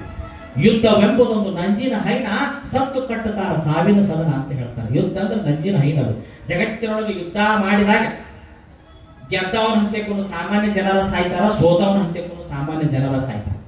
ಹೆಸರು ಬರೋದು ಮಾತ್ರ ಸೋತವನ ರಾಜಂದು, ಹೆಸರು ಬರೋದು ಮಾತ್ರ ಗೆದ್ದ ರಾಜಂದು. ಇವ್ರು ನಡುವು ಪಡೆದಾಡಿ ಸತ್ತದು ಹಾರವೇ ಉಪಾಯ ಮಾಡಾಕೊಂಡು ಏನು ನೋಡಿ. ಯುದ್ಧ ಅನ್ನೋದ ಒಂದು ನಂಜಿನ ಹೈನ, ತಮ್ಮ ತಮ್ಮ ಪ್ರತಿಷ್ಠೆಗಾಗಿ, ತಮ್ಮ ತಮ್ಮ ಸ್ವಾರ್ಥಕ್ಕಾಗಿ, ನಿನ್ನ ದೇಶದಾಗ ನೀರು, ನನ್ನ ದೇಶದಾಗ ನಾ ಇರ್ತೀನಿ, ನಾವು ನೀವು, ನನಗೆ ಕಡಿಮೆ ಬಿದ್ದದ್ದು ನಿನಗೆ ನೀ ಕೊಡು, ನಿನಗೆ ಕಡಿಮೆ ಬಿದ್ದದ್ದು ನಾ ಕೊಡ್ತೀನಿ ಅನ್ನುವಂತ ವಿಶ್ವ ಭಾತೃತ್ವದ ಪ್ರೇಮ ಭಾವನೆಯಿಂದ ಬದುಕಿ ಬಿಟ್ರೆ ಎಲ್ಲಿ ಪಾಪ ಗುಂಡಿನ ಬಳಿಗೆ ಆಗುದು ಹಂಗೆ ಬದುಕಂಗಿಲ್ಲ ಇವ್ರು. ಆ ದೇಶ ನನ್ನ ಕಂಟ್ರೋಲ್ ಅಂತ ತಗೋಬೇಕು, ಈ ದೇಶ ನಿನ್ನ ಕಂಟ್ರೋಲ್ ಅಂತ ತಗೋಬೇಕು. ಗೊತ್ತಿಲ್ಲ ಮಕ್ಕಳಿಗೆ, ಒಂದಿಲ್ಲ ಒಂದ್ ದಿವಸ ನಮ್ಮನ್ನ ಮುಳುಗಿಸೋರು ಬರ್ತಾರ. ಹಾಗಾಗಿ ಇನ್ನೊಂದು ದಿವಸಕ್ಕೆ ಯಾಕೆ ಟ್ರಂಪ್ನು ಉಳಿದಿಲ್ಲ, ಅವ್ರ ಅಪ್ಪನು ಉಳಿದಿಲ್ಲ, ಅವನು ಹೊಡೆಯವ್ರು ಮತ್ತೊಬ್ರು ಅದಾರ. ಅವನು ಹೇಳಿ ಕೇಳಿ ಹೊಡಿತಾರ ಅವನು. ಯಾಕಂದ್ರೆ ಅಹಂಕಾರ. ದೊಡ್ಡ ದೊಡ್ಡ ದೇಶಗಳು ಬರೀ ಅವರ ಆದಾಯದ ಅರ್ಧ ಭಾಗ ಎದಕ್ಕೆ ಖರ್ಚು ಮಾಡೋದು? ಬರೀ ಕ್ಷಿಪಣಿಗಳಿಗಾಗಿ, ಬಾಂಬ್ ತಯಾರಿಕೆಗಾಗಿ. ಉಣ್ಣುವಲ್ಲ, ತಿನ್ನುವಲ್ಲ, ಬರುವಲ್ಲ, ಬರೆಸುವಲ್ಲ. ತಮ್ಮ ದೇಶದಾಗ ರೊಕ್ಕ ಹೆಚ್ಚಾದ್ರೆ ಬಡತನದ ದೇಶದಾವು ಅವು ಕೊಡಬೇಕಿಲ್ಲ, ಅದೊಂದು ಪುಣ್ಯನರ ಆಗತ್ತೆ. ಅವಾಗ ಕೊಡೋದಿಲ್ಲ. ತಮ್ಮ ದೇಶದಾಗ ರೊಕ್ಕ ಹೆಚ್ಚಾದ್ರ ಚಲೋ ಕ್ಷಿಪಣಿಗಳನ್ನ ಕಂಡಿಡ್ರಿ. ಏನ್ ಮಾಡೋದು? ಒಮ್ಮೆ ಹಾಕಿದ್ರೆ ಸುತ್ತಮುತ್ತ 500 ಕಿಲೋಮೀಟರ್ ಸುಟ್ಟಿರ್ಬೇಕು ಅಂತ ನೋಡೋದು. ಲೇ ಮೂರ್ಖ, 500 ಕಿಲೋಮೀಟರ್ ಭೂಮಿ ಉತ್ಪತ್ತಿ ಆಗ್ಬೇಕಾದ್ರೆ ಕೋಟಿ ಕೋಟಿ ವರ್ಷ ತಗೊಂಡೈತಿ. ಆ ಭೂಮಿ ಕಿಮ್ಮತ್ ಏನೋ ನಿನಗೆ ಗೊತ್ತೈತಿ? 500 ಕೋಟಿ 500 ಕಿಲೋಮೀಟರ್ ನಾಶ ಆಗಿಬಿಡ್ಬೇಕಂತ ಒಂದು ಕ್ಷಿಪಣಿ ಹೋಗೋದ್ಬಿಟ್ರೆ, ಬಾಂಬ್ ಹಾಕಿಬಿಟ್ರೆ. ಇವತ್ತು 500 ಕಿಲೋಮೀಟರ್ ಭೂಮಿ ಉತ್ಪತ್ತಿಯಾಗಿ ಅಲ್ಲಿ ಗಿಡ, ಗಂಟೆ, ಬೆಟ್ಟ, ಗುಡ್ಡ, ಗೌರಗಳು ಬೆಳಿಬೇಕಾದ್ರೆ 1-2 ವರ್ಷಕ್ಕಲ್ಲ, ಕೋಟ್ಯಾಂತರ ವರ್ಷಗಳ ಕಾಲ ತಗೊಂಡು ಇವತ್ತು ಸೃಷ್ಟಿ ರಚನೆ ಆಗಿತ್ತು ಅನ್ನುವಂಥ ಅರಿವು ಜಗತ್ತಾಳುವಂತ ನಾಯಕರುಗಳಿಗೆ ಇರಬೇಕು. ಇದ್ದಾಗ ಬಾಂಬು ಗುಂಡುಗಳು ಹರೋದಿಲ್ಲ. ಬಾಂಬು ಗುಂಡುಗಳು ಹರೋದಿಲ್ಲ. ಮನುಷ್ಯರನ್ನು ಕೊಂದು ಬದುಕುವುದು ಧರ್ಮ ಅಲ್ಲ. ಇವತ್ತು ಮಾನವೀಯತೆಯನ್ನು ನಾವು ಹೇಳ್ಕೊಡ್ಬೇಕಾಗಿದೆ. ಶಿಕ್ಷಣ ಫೇಲ್ ಆಗ್ತಾ ಇದೆ. ಶಿಕ್ಷಣ ಬರೀ ದುಡ್ಡು ಗಳಿಸುವಂತ ಯಂತ್ರಗಳಾಗ್ತಾ ಇದೆ. ನಾವು ಮಾನವೀಯತೆಯನ್ನು ಕಲಿಸಬೇಕಾಗಿದೆ. ಕಾಲೇಜುಗಳಲ್ಲಿ ನೈತಿಕ ಪಾಠವನ್ನು ಕಲಿಸಬೇಕಾಗಿದೆ. ಬರೀ ಲೈಫ್ ಅಂದ್ರೆ ಬರೀ ಎಂಜಾಯ್ ಮಾಡೋದು ಅಲ್ಲ, ಬರೀ ನೌಕರಿ ಹಿಡಿದಲ್ಲ, ಲಕ್ಷಗಟ್ಟಲೆ ಸಂಬಳ ತಗೊಂಡು ಅಪಾರ್ಟ್ಮೆಂಟ್ ಕಟ್ಕೊಂಡು ಚಲೋ VIP ಇನೋವಾ ಕ್ರಿಸ್ಟ ಕಾರ್ ತಗೊಂಡು ಅಡ್ಡಾಡೋದಲ್ಲ. ಬದುಕಂದ್ರೆ ಬೆರೆತುಕೊಂಡು ಬಾಳೋದು, ಎಲ್ಲರಿಗೂ ಬೇಕಾಗೋದು, ನೊಂದವರಿಗೆ ಬೆಂದವರಿಗೆ ದಾರಿ ಆಗೋದು, ದೀಪವಾಗೋದು, ನಮಗಾಗಿ ದುಡಿದವರಿಗೆ ನಾವು ಉಸಿರಾಗೋದು, ಊರುಗೋಲಾಗೋದು. ಇದನ್ನು ಕಲಿಸ್ಬೇಕಾಗಿ. ಕಲಿಸಿದ ತಂದೆ ತಾಯಿನ ಮಕ್ಕಳಿಗೆ ಬೇಡಾಗಿಟ್ವಿ. ಮಕ್ಕಳು ನೋಡೋದಿಲ್ಲ. ವಿದೇಶದಾಗಿದ್ದ ಮಕ್ಕಳು ಸತ್ತು ಮಣ್ಣು ಕೊಡಕ್ಕೆ ಸಹಿತ ಬರೋದಿಲ್ಲ. ಮುಗಿದ ಹೋಗ್ತೀನಿ ಪರಿಸ್ಥಿತಿ. ಅಂತ ಘಟನೆಗಳನ್ನು ಹುಬ್ಬಳ್ಳಿ ಧಾರವಾಡದಾಗ ನೀವು ವರ್ಷಕ್ಕೊಂದು 10 ತರ ನೋಡ್ತೀರಿ. ಹಾಕಿರ್ತಾವ ಅಲ್ಲೆಲ್ಲೆಲ್ಲೆಲ್ಲೆ. ಅಂದ್ರೆ ಏನು ನಡೆದಿದೆ ಇವತ್ತು ಈ ಜಗತ್ತಿನಲ್ಲಿ ಅಂದ್ರೆ, ಮಾಯದ ಜಿಂಕಿ ಬೆನ್ನತ್ತಿ ಹೊಂಟಿವಿ ನಾವು. ಬಯಲ ಮರೀಚಿಕೆಯ ಜಲವನ್ನು ಬೆನ್ನತ್ತಿ ಹೊಂಟಿವಿ. ಯಾವ ಜಲ ಇದು? ಬಯಲ ಮರೀಚಿಕೆ ಜಲ. ಬಯಲ ಮರೀಚಿಕೆಯ ಜಲ ಅಂದ್ರೆ ಅದು ಯಾವ ಗೊತ್ತೇನು?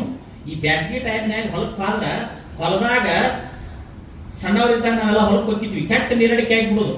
ದೂರತ್ತ ನಿಂತು ನೋಡಿದ್ರ ಬಿಸಿಲಿನ ಛಾಯೆ, ಹೊಲದಾಗಿನ ಆ ಕಡ್ಡಿ ಕಸ, ಅದ್ರ ಮೇಲೆ ಬೀಸು ಗಾಳಿ, ಹೊಳಿ ಹರಿದಂಗ ನೀರು ಹರಿದಂಗ ಕಾಣ್ತಿತ್ತು. ಈಗ ಕಾಣ್ತದೆ. ಅದಕ್ಕೆ ಏನಂತಾರಂದ್ರ ಬಯಲ ಮರೀಚಿಕೆಯ ಜಲ ಅಂತ ಕರೀತಾರೆ. ಯಾರಾದ್ರೂ ಹೊಲಕ್ಕೆ ಹೋಗೋರಿದ್ರು ನೋಡ್ರಿ. ಯಾಕಂದ್ರೆ 1000 ಮೀಟರ್ ಒಕ್ಕಲ್ತನದ ಊರು ಅಂತೇಳಿ ಪ್ರಸಿದ್ಧ ಆಗಿತ್ತು ಉಣಕಲ್ಲಿ ಹಿಂದೆ ಇತಿಹಾಸ. ಈಗ ಮೀಟರ್ ಸಿಗುತ್ತಾವೆಲ್ಲ ಹುಡುಕಾಡಿದ್ವಿ ಊರಾಗ. ಅವಾಗಿತ್ತು 1000 ಮೀಟರ್ ಒಕ್ಕಲ್ತನದ ಊರು ಅಂತೇಳಿ. ಹೊಲಕ್ಕೆ ಹೋಗ್ರಿ ನೀವು ಬೇಸಿಗೆ ಟೈಮ್ ಒಳಗೆ ಮಠ ಮಧ್ಯಾಹ್ನದಾಗ ಸೂರ್ಯನ ಬಿಸಿಲಿನ ಛಾಯ, ಗಾಳಿ, ಹೊಲದಾಗಿನ ಕಡ್ಡಿ ಕಸ ಕೂಡ್ಕೊಂಡು ದೂರ ಅಂತ ಕಾಣೋದು. ಹೊಳೆ ಹೊರದಂತ ನೋಡ್ಲಿ, ಹೋಗೋ ನಡಿಲಿ ಜಗ್ಗ ನೀರು ಕುಡಿಬೇಕಂತೇಳಿ ಹೋಗೋದ. ಅದು ನಾವಿದ್ದ ಜಾಗ ಬಿಟ್ಟು ಮತ್ತೆ ಮುಂದಕ್ಕೆ ಕಾಣೋದು. ಯಾಕಂದ್ರೆ ಕರೆ ಅಂದ್ರೆ ಹೊಳೆ ಇದ್ರೆ ಇಲ್ಲ ಇದ್ದಲ್ಲೇ ಇರ್ತದೆ. ಕರೆ ಅಂದ್ರೆ ಕೆರೆ ಆದ್ರೆ ಎಲ್ಲಿರ್ಬೇಕು ಅಲ್ಲೇ ಇರ್ತೈತಿ. ಅದು ಸುಳಪಳ ಐತದ. ಗಾಳಿ ಬೆಳಕು ಕಸ ಕೂಡಿ ಏಕಾಗಿ ಹೊಳೆ ಕಾಣಕತ್ತೈತಿ. ಅದಕ್ಕೆ ಏನಂತಾರ ಅಂದ್ರೆ ಬಯಲ ಮರೀಚಿಕೆಯ ಜಲ ಅಂತ ಕರೀತಾರ. ಏನಂತಾರ? ಬಯಲೊಳಗ ನೀರು ಹರಿದಂಗ ಕಾಣ್ತೈತಿ, ಆದ್ರೆ ಮತ್ತೆ ಮರೆ ಆಕತಿ. ಅದಕ್ಕೆ ಏನಂತಾರ? ಬಯಲ ಮರೀಚಿಕೆಯ ಜಲ. ಹಂಗ ಇಲ್ಲಿ ಸುಖ ಐತಂತ ಬರೋದಂತ, ಇಲ್ಲಿ ಬಿಟ್ಟು ಮತ್ತೆ ಅಲ್ಲಿ ಐತಂತ ಅಲ್ಲಿ ಹೋಗೋದು, ಮತ್ತೊಂದು ಕಡೆ ಐತಂತ ಅಲ್ಲಿ ಕಾಣ್ತಕ್ಕಂತ ಅಲ್ಲಿ ಹೋಗೋದಂತ. ಹಿಂಗ ಬರೀ ಹೋಗಿ ಹೋಗಿ ಹೋಗಿ ಹಿಂಗ ನಮ್ಮ ಆಯುಷ್ಯ ಹಾಳಾತ ಹೊರತು, ಬುದ್ಧಿ ಹಾಳಾತು, ರೊಕ್ಕ ಹಾಳಾತು, ಜೀವನ ಹಾಳಾತು ಹೊರತು ನಮಗ ಸತ್ಯನ ತಿಳಿಯಿಲ್ಲ ಅಂತ ಹೇಳ್ತಾರೆ. ಸತ್ಯ ಎಲ್ಲಿತ್ತು? ಸಜ್ಜನರ ಸಂಘದಾಗಿತ್ತು, ಸತ್ಯವಂತರ ಸಂಘದಾಗಿತ್ತು, ಅನುಭಾವಿಗಳ ಸಂಘದಾಗಿತ್ತು. ಒಳ್ಳೆ ಮಹಾತ್ಮರಿದ್ದಲ್ಲಿ ಹೋಗಿ ಅವ್ರು ಕೂಡ ಆಡಿಬಿಟ್ಟಿದ್ರ, ಅವ್ರು ಹೇಳೋ ಮಾತು ಕೇಳಿಬಿಟ್ಟಿದ್ರ, ಅಲ್ಲೇ ಇತ್ತು ಸ್ವರ್ಗ. ಮನೆಯಾಗಿನ ವಯಸ್ಸಾದ ತಂದೆ ತಾಯಿಗಳನ್ನ ಪ್ರೀತಿಯಿಂದ ಜಾಯಿಂಟ್ ಮಾಡಿಬಿಟ್ಟಿದ್ರೆ ಅಲ್ಲೇ ಇತ್ತು ಸ್ವರ್ಗ. ಎಲ್ಲ ಅಲ್ಲೇ ಇತ್ತು. ಇದ್ದದ್ದು ಬಿಟ್ಟಿವಿ, ಇಲ್ಲದಕ್ಕೆ ಗಾಲುಗಳು ಬಡ್ಕೊಂಡಿವಿ. ಅದಕ್ಕೆ ಜಗತ್ತು ದುಃಖದಿಂದ ಕೂಡಿದೆ ಅಂತ ಹೇಳ್ತಾರೆ. ಅದಕ್ಕೆ ಆ ಮನಸ್ಸಿಗೆ ಸನ್ಮಾರ್ಗವನ್ನ, ಆ ಮನಸ್ಸಿಗೆ ಸಂಸ್ಕಾರವನ್ನ, ಆ ಮನಸ್ಸಿಗೆ ಅರಿವನ್ನ, ಆ ಮನಸ್ಸಿಗೆ ತಿಳುವಳಿಕೆಯನ್ನು ಕೊಡಲಿಕ್ಕೆ ನಾವು ಮಾಡಬೇಕಾದದ್ದು ಏನಂದ್ರೆ, ಜೀವನದೊಳಗ ಸಮಯವನ್ನ ಎಲ್ಲೆಲ್ಲೋ ಕೊಡ್ತೀವಿ. ಒಂದಿಷ್ಟು ಅಮೂಲ್ಯವಾದ ಸಮಯವನ್ನ ಒಳ್ಳೆಯವರ ಸಂಘದಲ್ಲಿ ಕಳಿಬೇಕಂತ. ಒಳ್ಳೆಯವರ ಸಂಘದಲ್ಲಿ, ಸಜ್ಜನರ ಸಂಘದಲ್ಲಿ, ಶರಣರ ಸಂಘದಲ್ಲಿ ಕಳಿಬೇಕಂತ. ಅಲ್ಲಿ ಮನಸ್ಸಿನ ಮೈಲಿಗೆಗಳು ಹೊಕ್ಕಾವ. ಸತ್ಯ ಯಾವುದು ಅಸತ್ಯ ಯಾವುದು ತೋರಿಸ್ಕೊಡ್ತಾರಂತ, ಖರೆ ಯಾವುದು ಸುಳ್ಳು ಯಾವುದು ಹೇಳ್ತಾರಂತ. ಅವರಲ್ಲಿ ಹೆಂಗೈತೆ ಅಂದ್ರೆ ಭಾವ, ಬಂದು ಕುಂತಂತ ವ್ಯಕ್ತಿ ಒಳ್ಳೆಯವನಾಗ್ಲಿ ಚಲೋ ಆಗ್ಲಿ ಅವ ಉದ್ಧಾರ ಆಗ್ಲಿ ಅನ್ನೋ ಭಾವ ಇರ್ತೈತೆ ಅಂತ. ಅವರಿಂದ ಕಸ್ಕೋಬೇಕು ಅನ್ನುವಂಥ ಗುಣ ಸಜ್ಜನರಿಗೆ ಇರುವುದಿಲ್ಲ ಅಂತ. ಅದಕ್ಕೆ ಸಜ್ಜನರ ಸಂಘ ಬಸವಣ್ಣವರು ಸಾರ ಸಜ್ಜನರ ಸಂಘವ ಮಾಡು, ದೂರ ದುರ್ಜನರ ಸಂಘ ಅದು ಭಂಗವಯ್ಯ. ಸಂಘ ಅವೆರಡುಂಟು, ಒಂದು ಬಿಡೋ ಒಂದು ಹಿಡಿ, ಎರಡದಾವಂತ. ಒಂದು ಒಳ್ಳೆಯವ್ರದೈತೆ ಅಂತ, ಒಂದು ಕೆಟ್ಟವ್ರದೈತೆ ಅಂತ. ಒಳ್ಳೆಯವ್ರದ್ದು ಹಿಡಿ, ಕೆಟ್ಟವ್ರದ್ದು ಬಿಡು. ಒಳ್ಳೆಯವ್ರದ್ದು ಹಿಡಿದಿ ಮಂಗಳ ಮೂರ್ತಿ ಕೂಡಲು ಸಂಘ ನಿನ್ನ ಮನೆಯೊಳಗೆ ಇರ್ತಾನೆ ಅಂತ ಹೇಳ್ತಾನೆ. ಎಂಥ ಮಾತು ಕಿಮ್ಮತ್ತಿನ ಮಾತು.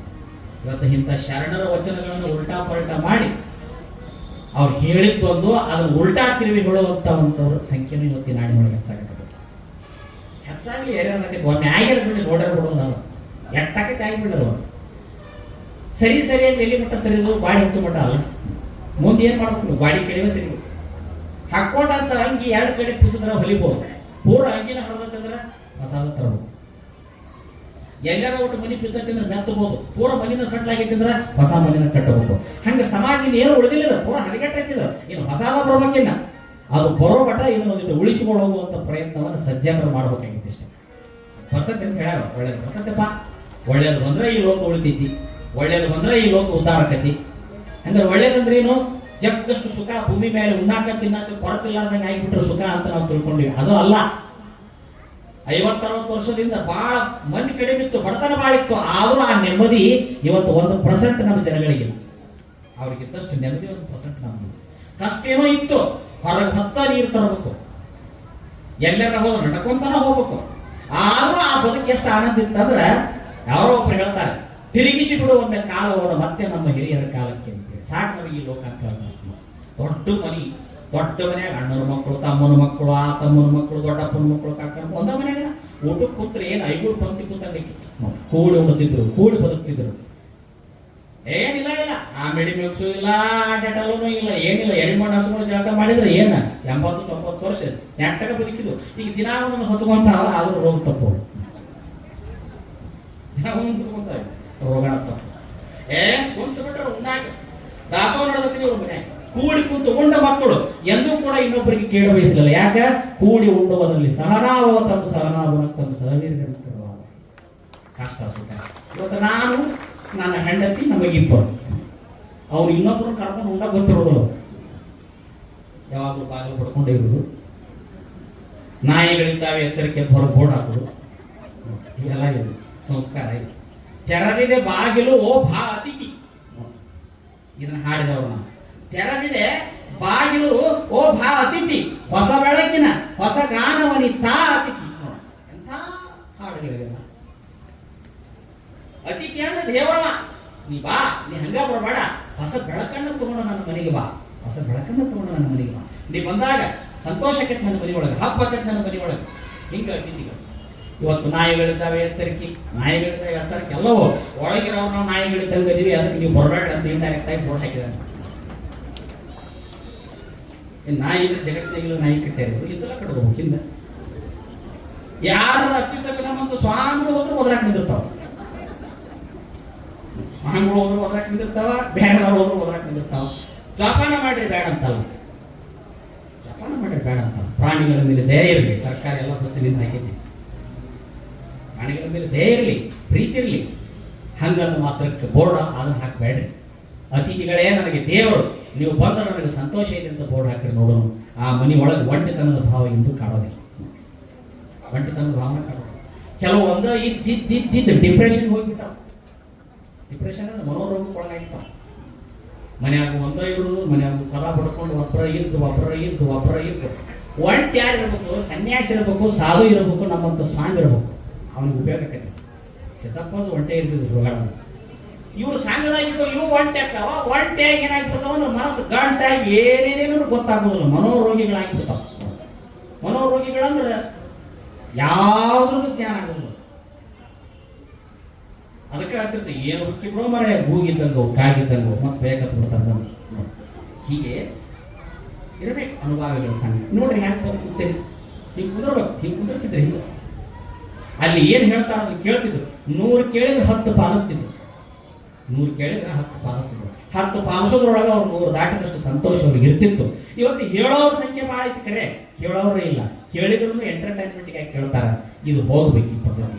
ಬರೀ ಹೊಟ್ಟೆಯ ಹಸಿವಿಗಾಗಿ ನಾವು ಬಂದಿಲ್ಲ, ನೆತ್ತಿಯ ಹಸಿವಿಗಾಗಿ ಬಂದೇವು ಅನ್ನುವಂಥ ಅರಿವು ಮನುಷ್ಯ ಜೀವನಕ್ಕೆ ಇರಬೇಕು. ಅಪ್ಪ ಕೂಳಿಗೆ ಮೈ ಬಟ್ಟಿಗೆ ಬಂದಿಲ್ಲ ಲೇಸ್ಕೊಳಕಮ್ಮ, ಉದ್ಧಾರ ಮಾಡಕ್ ಬಂದ ಅನ್ನುವಂಥ ಸಿದ್ದಪ್ಪನ ಮಾತು ಅದು ಬರೀ ಹೊಟ್ಟಿಗೆ ತುಂಬುದ್ರಾಗ ಬರೋದಿಲ್ಲ, ನೆತ್ತಿಗೆ ತುಂಬುದ್ರಾಗ ಬರ್ತೈತಿ. ಅದನ್ನ ಓದಿ ತಿಳ್ಕೊ. ನಿನಗೆ ಓದಿ ತಿಳ್ಕೊಳಕ್ಕಾಗಿಲ್ಲ ಅಂದ್ರೆ ಹೋಗ ಮಟ್ಟಕ್ಕಲ್ಲಿ ಗುರು ಅದನ್ನ ಕೇಳಿ ತಿಳ್ಕೊ ಅಂತಾರ.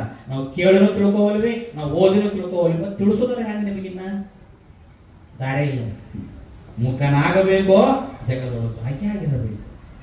ಕಾಕ ಬುದ್ಧಿ ಕಡೆಗಾಗಿಸಲಾರದ ಲೋಕದ ಕೊಡುವೆ ನಿನಗೆ ಯಾಕೆ ಬೇಕು ಅಂದ್ರೆ ಅವ್ರು ಮೊದಲು ನಿನ್ನ ಮನಸ್ಸ ಕಂಟ್ರೋಲ್ ಆಗಿಲ್ಲ, ನೀನ ಸುತ್ತಿಲ್ಲ, ನಿನ್ನ ಡೊಂಕು ಸುಧಾರಿಸಿಕೊಂಡಿಲ್ಲ, ಇನ್ಯಾಕೆ ಲೋಕದ ಡೊಂಕು ಸುಧಾರಿಸಕ್ಕೆ ಕುತ್ತಿ ಬಿಡೋ ಅಂದ್ರು. ಮಾತು ಕಲಿಬೇಕು, ಮಾತಿನ ನೀತಿನೂ ತಿಳಿಬೇಕು. ಹಂಗಾರೆ ಮಾತು ಕಲಿಬೇಕು, ಮಾತಿನ ನೀತಿನೂ ತಿಳಿಬೇಕಂದ್ರೆ ಮರಿ ಹಿಡಿದು ಕೂತ್ರೆ ಮಾತು ತಿಳಿತಾವ ಇಲ್ಲ. ಮಾತು ಬಲ್ಲ ಜ್ಞಾನಿಗಳ ಕೂಡ ಕೋತಿ ಬೆನ್ನತ್ತಿದೆ ಬೆನ್ನ ಹತ್ತಬೇಕಂತ. ಇವತ್ತು ಈ ಸ್ಥಿತಿಗೆ ನಾ ಬಂದು ಕುಂದ್ರಬೇಕಾದ್ರೆ ನನ್ನ ಹಿಂದೆ 30 ವರ್ಷದ ಶ್ರಮ ಐತನ್ನುವಂಥದ್ದು ಸಹಿತ ಅದು ನಿಮ್ಗೆ ಗೊತ್ತಿದೆ. 30 ವರ್ಷದ ಶ್ರಮ, ಎಲ್ಲೆಲ್ಲಿ ತಿರುಗಿದ್ವಿ, ಎಲ್ಲೆಲ್ಲೂ ಹಾದ್ವಿ, ಎಷ್ಟೆಷ್ಟು ಅಪಮಾನಗಳು, ಎಷ್ಟೆಷ್ಟು ನೋವುಗಳು, ಎಷ್ಟೆಷ್ಟು ಸಂಕಟಗಳು ಎಲ್ಲವನ್ನ ಸಾಕ್ಷಿ ಚೈತನ್ಯವಾಗಿ ನೋಡಿದೀವಿ. ಹೆಂಗೆ ಕಲ್ಲಿಗೆ ಪೆಟ್ಟ ಬಿದ್ದಾಗ ನಾವು ಮೂರ್ತ ರೂಪಕ್ಕೆ ಬರ್ತೈತೋ ಹಂಗ ಮನುಷ್ಯನಿಗೆ ಸುಖ ದುಃಖ ಕೈ ಅನುಭವಗಳ ಪೆಟ್ಟು ಬಿಡಬೇಕು, ಅಂದಾಗ ಅವನಲ್ಲಿ ವೈರಾಗ್ಯ ಗಟ್ಟಿಗೊಳ್ತದೆ. ವೈರಾಗ್ಯ ಮುಂದೆ ಸಿದ್ದಪ್ಪ ಚರಿತ್ರೆಯಲ್ಲಿ ಹಿಂಗ ಬರ್ತದೆ. ಏನು ಅವನೇನು ಯಾರು ಕುಂದಿಸ್ಕೊಂಡು ಹಾಕ್ಲಿಲ್ಲ, ಅವನು ಕೈಗೆ ಸಿಕ್ಕಿ ತೊಗೊಂಡು ಹೊಡೆದ್ರು ಅವ್ನು ಪುಣ್ಯ ಅಂತ. ಎಷ್ಟು ಹೊಡಿಸಿಕೊಂಡ, ಎಷ್ಟು ಬೇಯಿಸಿಕೊಂಡ, ಬೇಯಿಸಿಕೊಂಡು ಇವತ್ತು ದೇವರಾದ. ಹೊಡೆದವರು ಬೇದವರು ರಾಕ್ಷಸರಾಗಿ ಹೋಗಿಬಿಟ್ರು ಜನ್ಮ ಜನ್ಮ. ಎಲ್ಲವೂ ಇಲ್ಲೇ ಐತಿ. ಅಡಿಯ ಮುಂದೆ ಸ್ವರ್ಗ, ಅಡಿಯ ಹಿಂದೆ ನರಕ. ಅರಿತು ಬಾಳಿದಾಗ ಎಲ್ಲವೂ ಇಲ್ಲೇ ಐತಿ. ಅದಕ್ಕೆ ನಮಗೆ ದಾರಿ ತೋರಿಸುವಂತ ಗುರು ಬಹಳ ಚಲೋ ಇರ್ಬೇಕಂತ. ನಾವು ಗೆಳತನ ಮಾಡಿರ್ತಕ್ಕಂಥ ಜನ ಬಹಳ ಒಳ್ಳೆಯವರು ಇರ್ಬೇಕಂತ. ನಾವು ಮಂಟ ದಾರಿ ಸರಿಯೋ ತಪ್ಪು ಅನ್ನೋದು ತೋರಿಸಿ ಅವ್ರು ಕೊಡ್ತಾರಂತ. ಅವ್ರಿಗೆ ತಿಳಿಲಿಲ್ಲ ಅಂದ್ರೆ ಸಜ್ಜನರು ಏನ್ ಮಾಡ್ತಾರಂತ ಗುರುವಿನ ಕಡೆ ಕರ್ಕೊಂಡ್ ಬರ್ತಾರೆ. ಯಪ್ಪ ನಮ್ಗೆ ತಿಳಿಬೋದು ನೀವರ ಹೇಳಂತ. ಅದಕ್ಕೆ ಬಸವಣ್ಣವ್ರು ಅಂತಾರೆ, ಸಜ್ಜನರ ಸಂಘದಿಂದ ಸದ್ಭಾವಿಗಳ ಕಂಡೆ, ಸದ್ಭಾವಿಗಳ ಸಂಘದಿಂದ ಗುರುವನ್ನ ಕಂಡೆ, ಗುರುವಿನ ಸಂಘದಿಂದ ಲಿಂಗವ ಕಂಡೆ, ಲಿಂಗದ ಸಂಘದಿಂದ ಜಂಗಮವ ಕಂಡೆ, ಜಂಗಮದಿಂದ ಪಾದೋದಕ ಪ್ರಸಾದ ಕಂಡೆ, ಕೊನೆಗೆ ನನ್ನನ್ನೇ ನಾ ಕಂಡೆ ಅಂತ ತಿಳ್ಕೊಂಡು ಹೇಳ್ಬೇಕಾದ್ರೆ ಮೊದಲು ಬೇಕಾಗಿರೋದು ಯಾರದು? ಸಜ್ಜನ ಸದ್ಭಾವಿಗಳ ಸಂಘ. ಆ ಸಜ್ಜನ ಸದ್ಭಾವಿಗಳ ಸಂಘದಿಂದ ತನು ಶುದ್ಧಕತ್ತಂತ, ಮನ ಶುದ್ಧಕತ್ತಂತ, ಭಾವ ಶುದ್ಧಕತ್ತಂತ. ಒಂದ್ ಹೊತ್ತು ಉಣ್ಣೋದು ಬಿಡ್ರಿ, ಇಲ್ಲ 2 ದಿನ ಉಣ್ಣೋದು ಬಿಡ್ರಿ, ಅನುಭಾವಿಗಳ ಸಂಘ ಬಿಡಬೇಡ್ರಿ ಅಂತ ಹೇಳ್ತಾರ. ಅವ್ರು ಎಷ್ಟು ಶಕ್ತಿ ಇರಬೇಕು ಅವ್ರಿಗೆ, ಹಂಗೈತೆ ಅಂತ ಅವರಲ್ಲಿ ಶಕ್ತಿ. ಅದನ್ನು ನಾವು ತಿಳ್ಕೊಂಡು ಬದುಕಿದಾಗ ನಮ್ಮ ಎಲ್ಲ ಸಮಸ್ಯೆಗಳಿಗೆ ಉತ್ತರ ಸಿಗ್ತದೆ, ನಮ್ಮ ಜೀವನದ ಸಾರ್ಥಕತೆ ಆಗ್ತದೆ, ನಾವು ಕಟ್ಟಿಕೊಂಡಿರ್ತಕ್ಕಂಥ ಅನುಭವದ ದಾರಿ ನಮಗೆ ಸಿಗ್ತದೆ, ನಮ್ಮ ಜೀವನ ಸರಳ ಆಗ್ತದೆ. ಇಲ್ಲ ಹಾದಿ ಬಿಟ್ಟು ನಡೆದ್ವಿ ಅಂದ್ರೆ ನಾವು ಹೊಳ್ಳೆ ಆ ಊರು ಕೂಡಾಕ ಭಾಳ ತ್ರಾಸ ಆಕತಿ, ಭಾಳ ತಾಪ ಆಕತಿ, ಭಾಳ ಗೋಳಿಡಬೇಕು, ಭಾಳ ಸಂಕಟ ಆಕತಿ, ಭಾಳ ನೋವಾಕತಿ. ಅದಾಗಬಾರದಂತ ಹೇಳೇ ಕನ್ನಡ ನಾಡಿನೊಳಗೆ ಊರಿಗೊಂದೊಂದು ಕೋಳಿ ಕೂಗಿದ ಜಾಗದಲ್ಲಿ ಮಠ ಕಟ್ಟಿ, ಮಠಕ್ಕೊಬ್ಬ ಗುರು ಇಟ್ಟು, ಆ ಗುರುವಿನಿಂದ ಜಗತ್ತು ಕಲ್ಯಾಣ ಮಾಡುವಂತ ದಾರಿ ತೋರಿಸಿಕೊಟ್ಟರು 12ನೇ ಶತಮಾನದ ಶರಣರು. ನಾಡಿದು ಶಿವಚಿಂತೆ ಶಿವಜ್ಞಾನವನ್ನ ಮಾಡ್ರಿ ಅಂತ ಹೇಳಿದ ನಾಡಿದು. ಸನ್ಮಾರ್ಗದಲ್ಲಿ ನಡೀರಿ ಅಂತ ಹೇಳಿದ ನಾಡಿದು. ಸನ್ಮಾರ್ಗದಲ್ಲಿ ನಡೀರಿ, ಸಮಾಧಾನದಿಂದ ಇರ್ರಿ, ಸ್ಮಶಾನವೂ ಸ್ವರ್ಗವೇ ಆಗುತ್ತದೆ ಅಂತ ಹೇಳಿದವರು. ಸಮಾಧಾನ ಇಲ್ಲಂದ್ರೆ ಅರಮನೆಯೂ ಸಹಿತ ಸ್ಮಶಾನವೇ ಆಗುತ್ತದೆ. ಭಾಳ ಮಂದಿ ದೊಡ್ಡ ದೊಡ್ಡ ಮನೆ ಹೋಗಿರ್ತಿದ್ವಿ ನಾವು, ಮುಖದಾಗ ಕಳನ ಇರ್ತಿದ್ದಿಲ್ಲ ಅವರು. ಹಿಂಗ್ಯಾಕೆ ಅವ್ರು ಮಾರಿದ್ರ ಮನಿಯನ್ನ ದೊಡ್ಡವದಾವು, ಮನಸ್ಸಿನಾಗ ಚಿಂತೆಗಳು ಕಂಡಪಟ್ಟಿ ಅದಾವ. ನಾವು ಅಂದ್ವಿ ಅಯ್ಯೋ ಪಾಪ ಮನಿ ಇಲ್ಲದು ಭಾಳ ಕಷ್ಟದಾಗ ಅದಾವ ಅಂತ ತಿಳ್ಕೊಂಡಿದ್ವಿ. ಮನಿ ಇಲ್ಲದ ಮಂದಿನ ಭಾಳ ಆರಾಮ ಐತಿ ಬಿಡು, ಮನಿ ಇದ್ದವ್ರಂತೆ ನೀವೆಲ್ಲ ಅದಾವ ಹೊರಗೆ ಗೊತ್ತಾದ ನಾವು. ಏನು ಹಂಗೇನಿಲ್ಲ, ಭಾಳ ಎತ್ತರದ ಮನಿ ಕಟ್ಟಿದವ್ರು ಆರಾಮದಾರ ಅಂತ ತಿಳ್ಕೊಬೇಡ್ರಿ ನೀವು. ಅಲ್ಲಿನೂ ರೋಗಗಳು ಕಾಡಕತ್ತಾವ, ಮಾನಸಿಕ ಚಿಂತೆ ಕಾಡಕತ್ತಾವ, ಭ್ರಮೆ ಕಾಡಕತ್ತಾವ. ಮತ್ತೆ ಏನು ಇಲ್ಲ ಅಂತ ಈ ಟ್ರಾಗ ಅಂದ್ರೆ ಅವ್ರಿಗೂ ಚಿಂತೆ ಇಲ್ಲ ಅನ್ಬೇಡ್ರಿ, ಐತಿ ಕರೆ. ಆದ್ರೂ ಇವ್ರು ಹೋಲಿಸಿ ನೋಡಿದ್ರಿ ಪಾಡು ಹೋಯ್ ಬಿಡ, ನಮ್ದೇನು ಪಾಡಿಲ್ಲ, ಇವತ್ತ ಕರೆದು ಹೊಕ್ಕಿ ಅಂತ ಅವ್ರಿಗೆ ಹೋಗೋ ಮನಸ್ಸಿಲ್ಲ.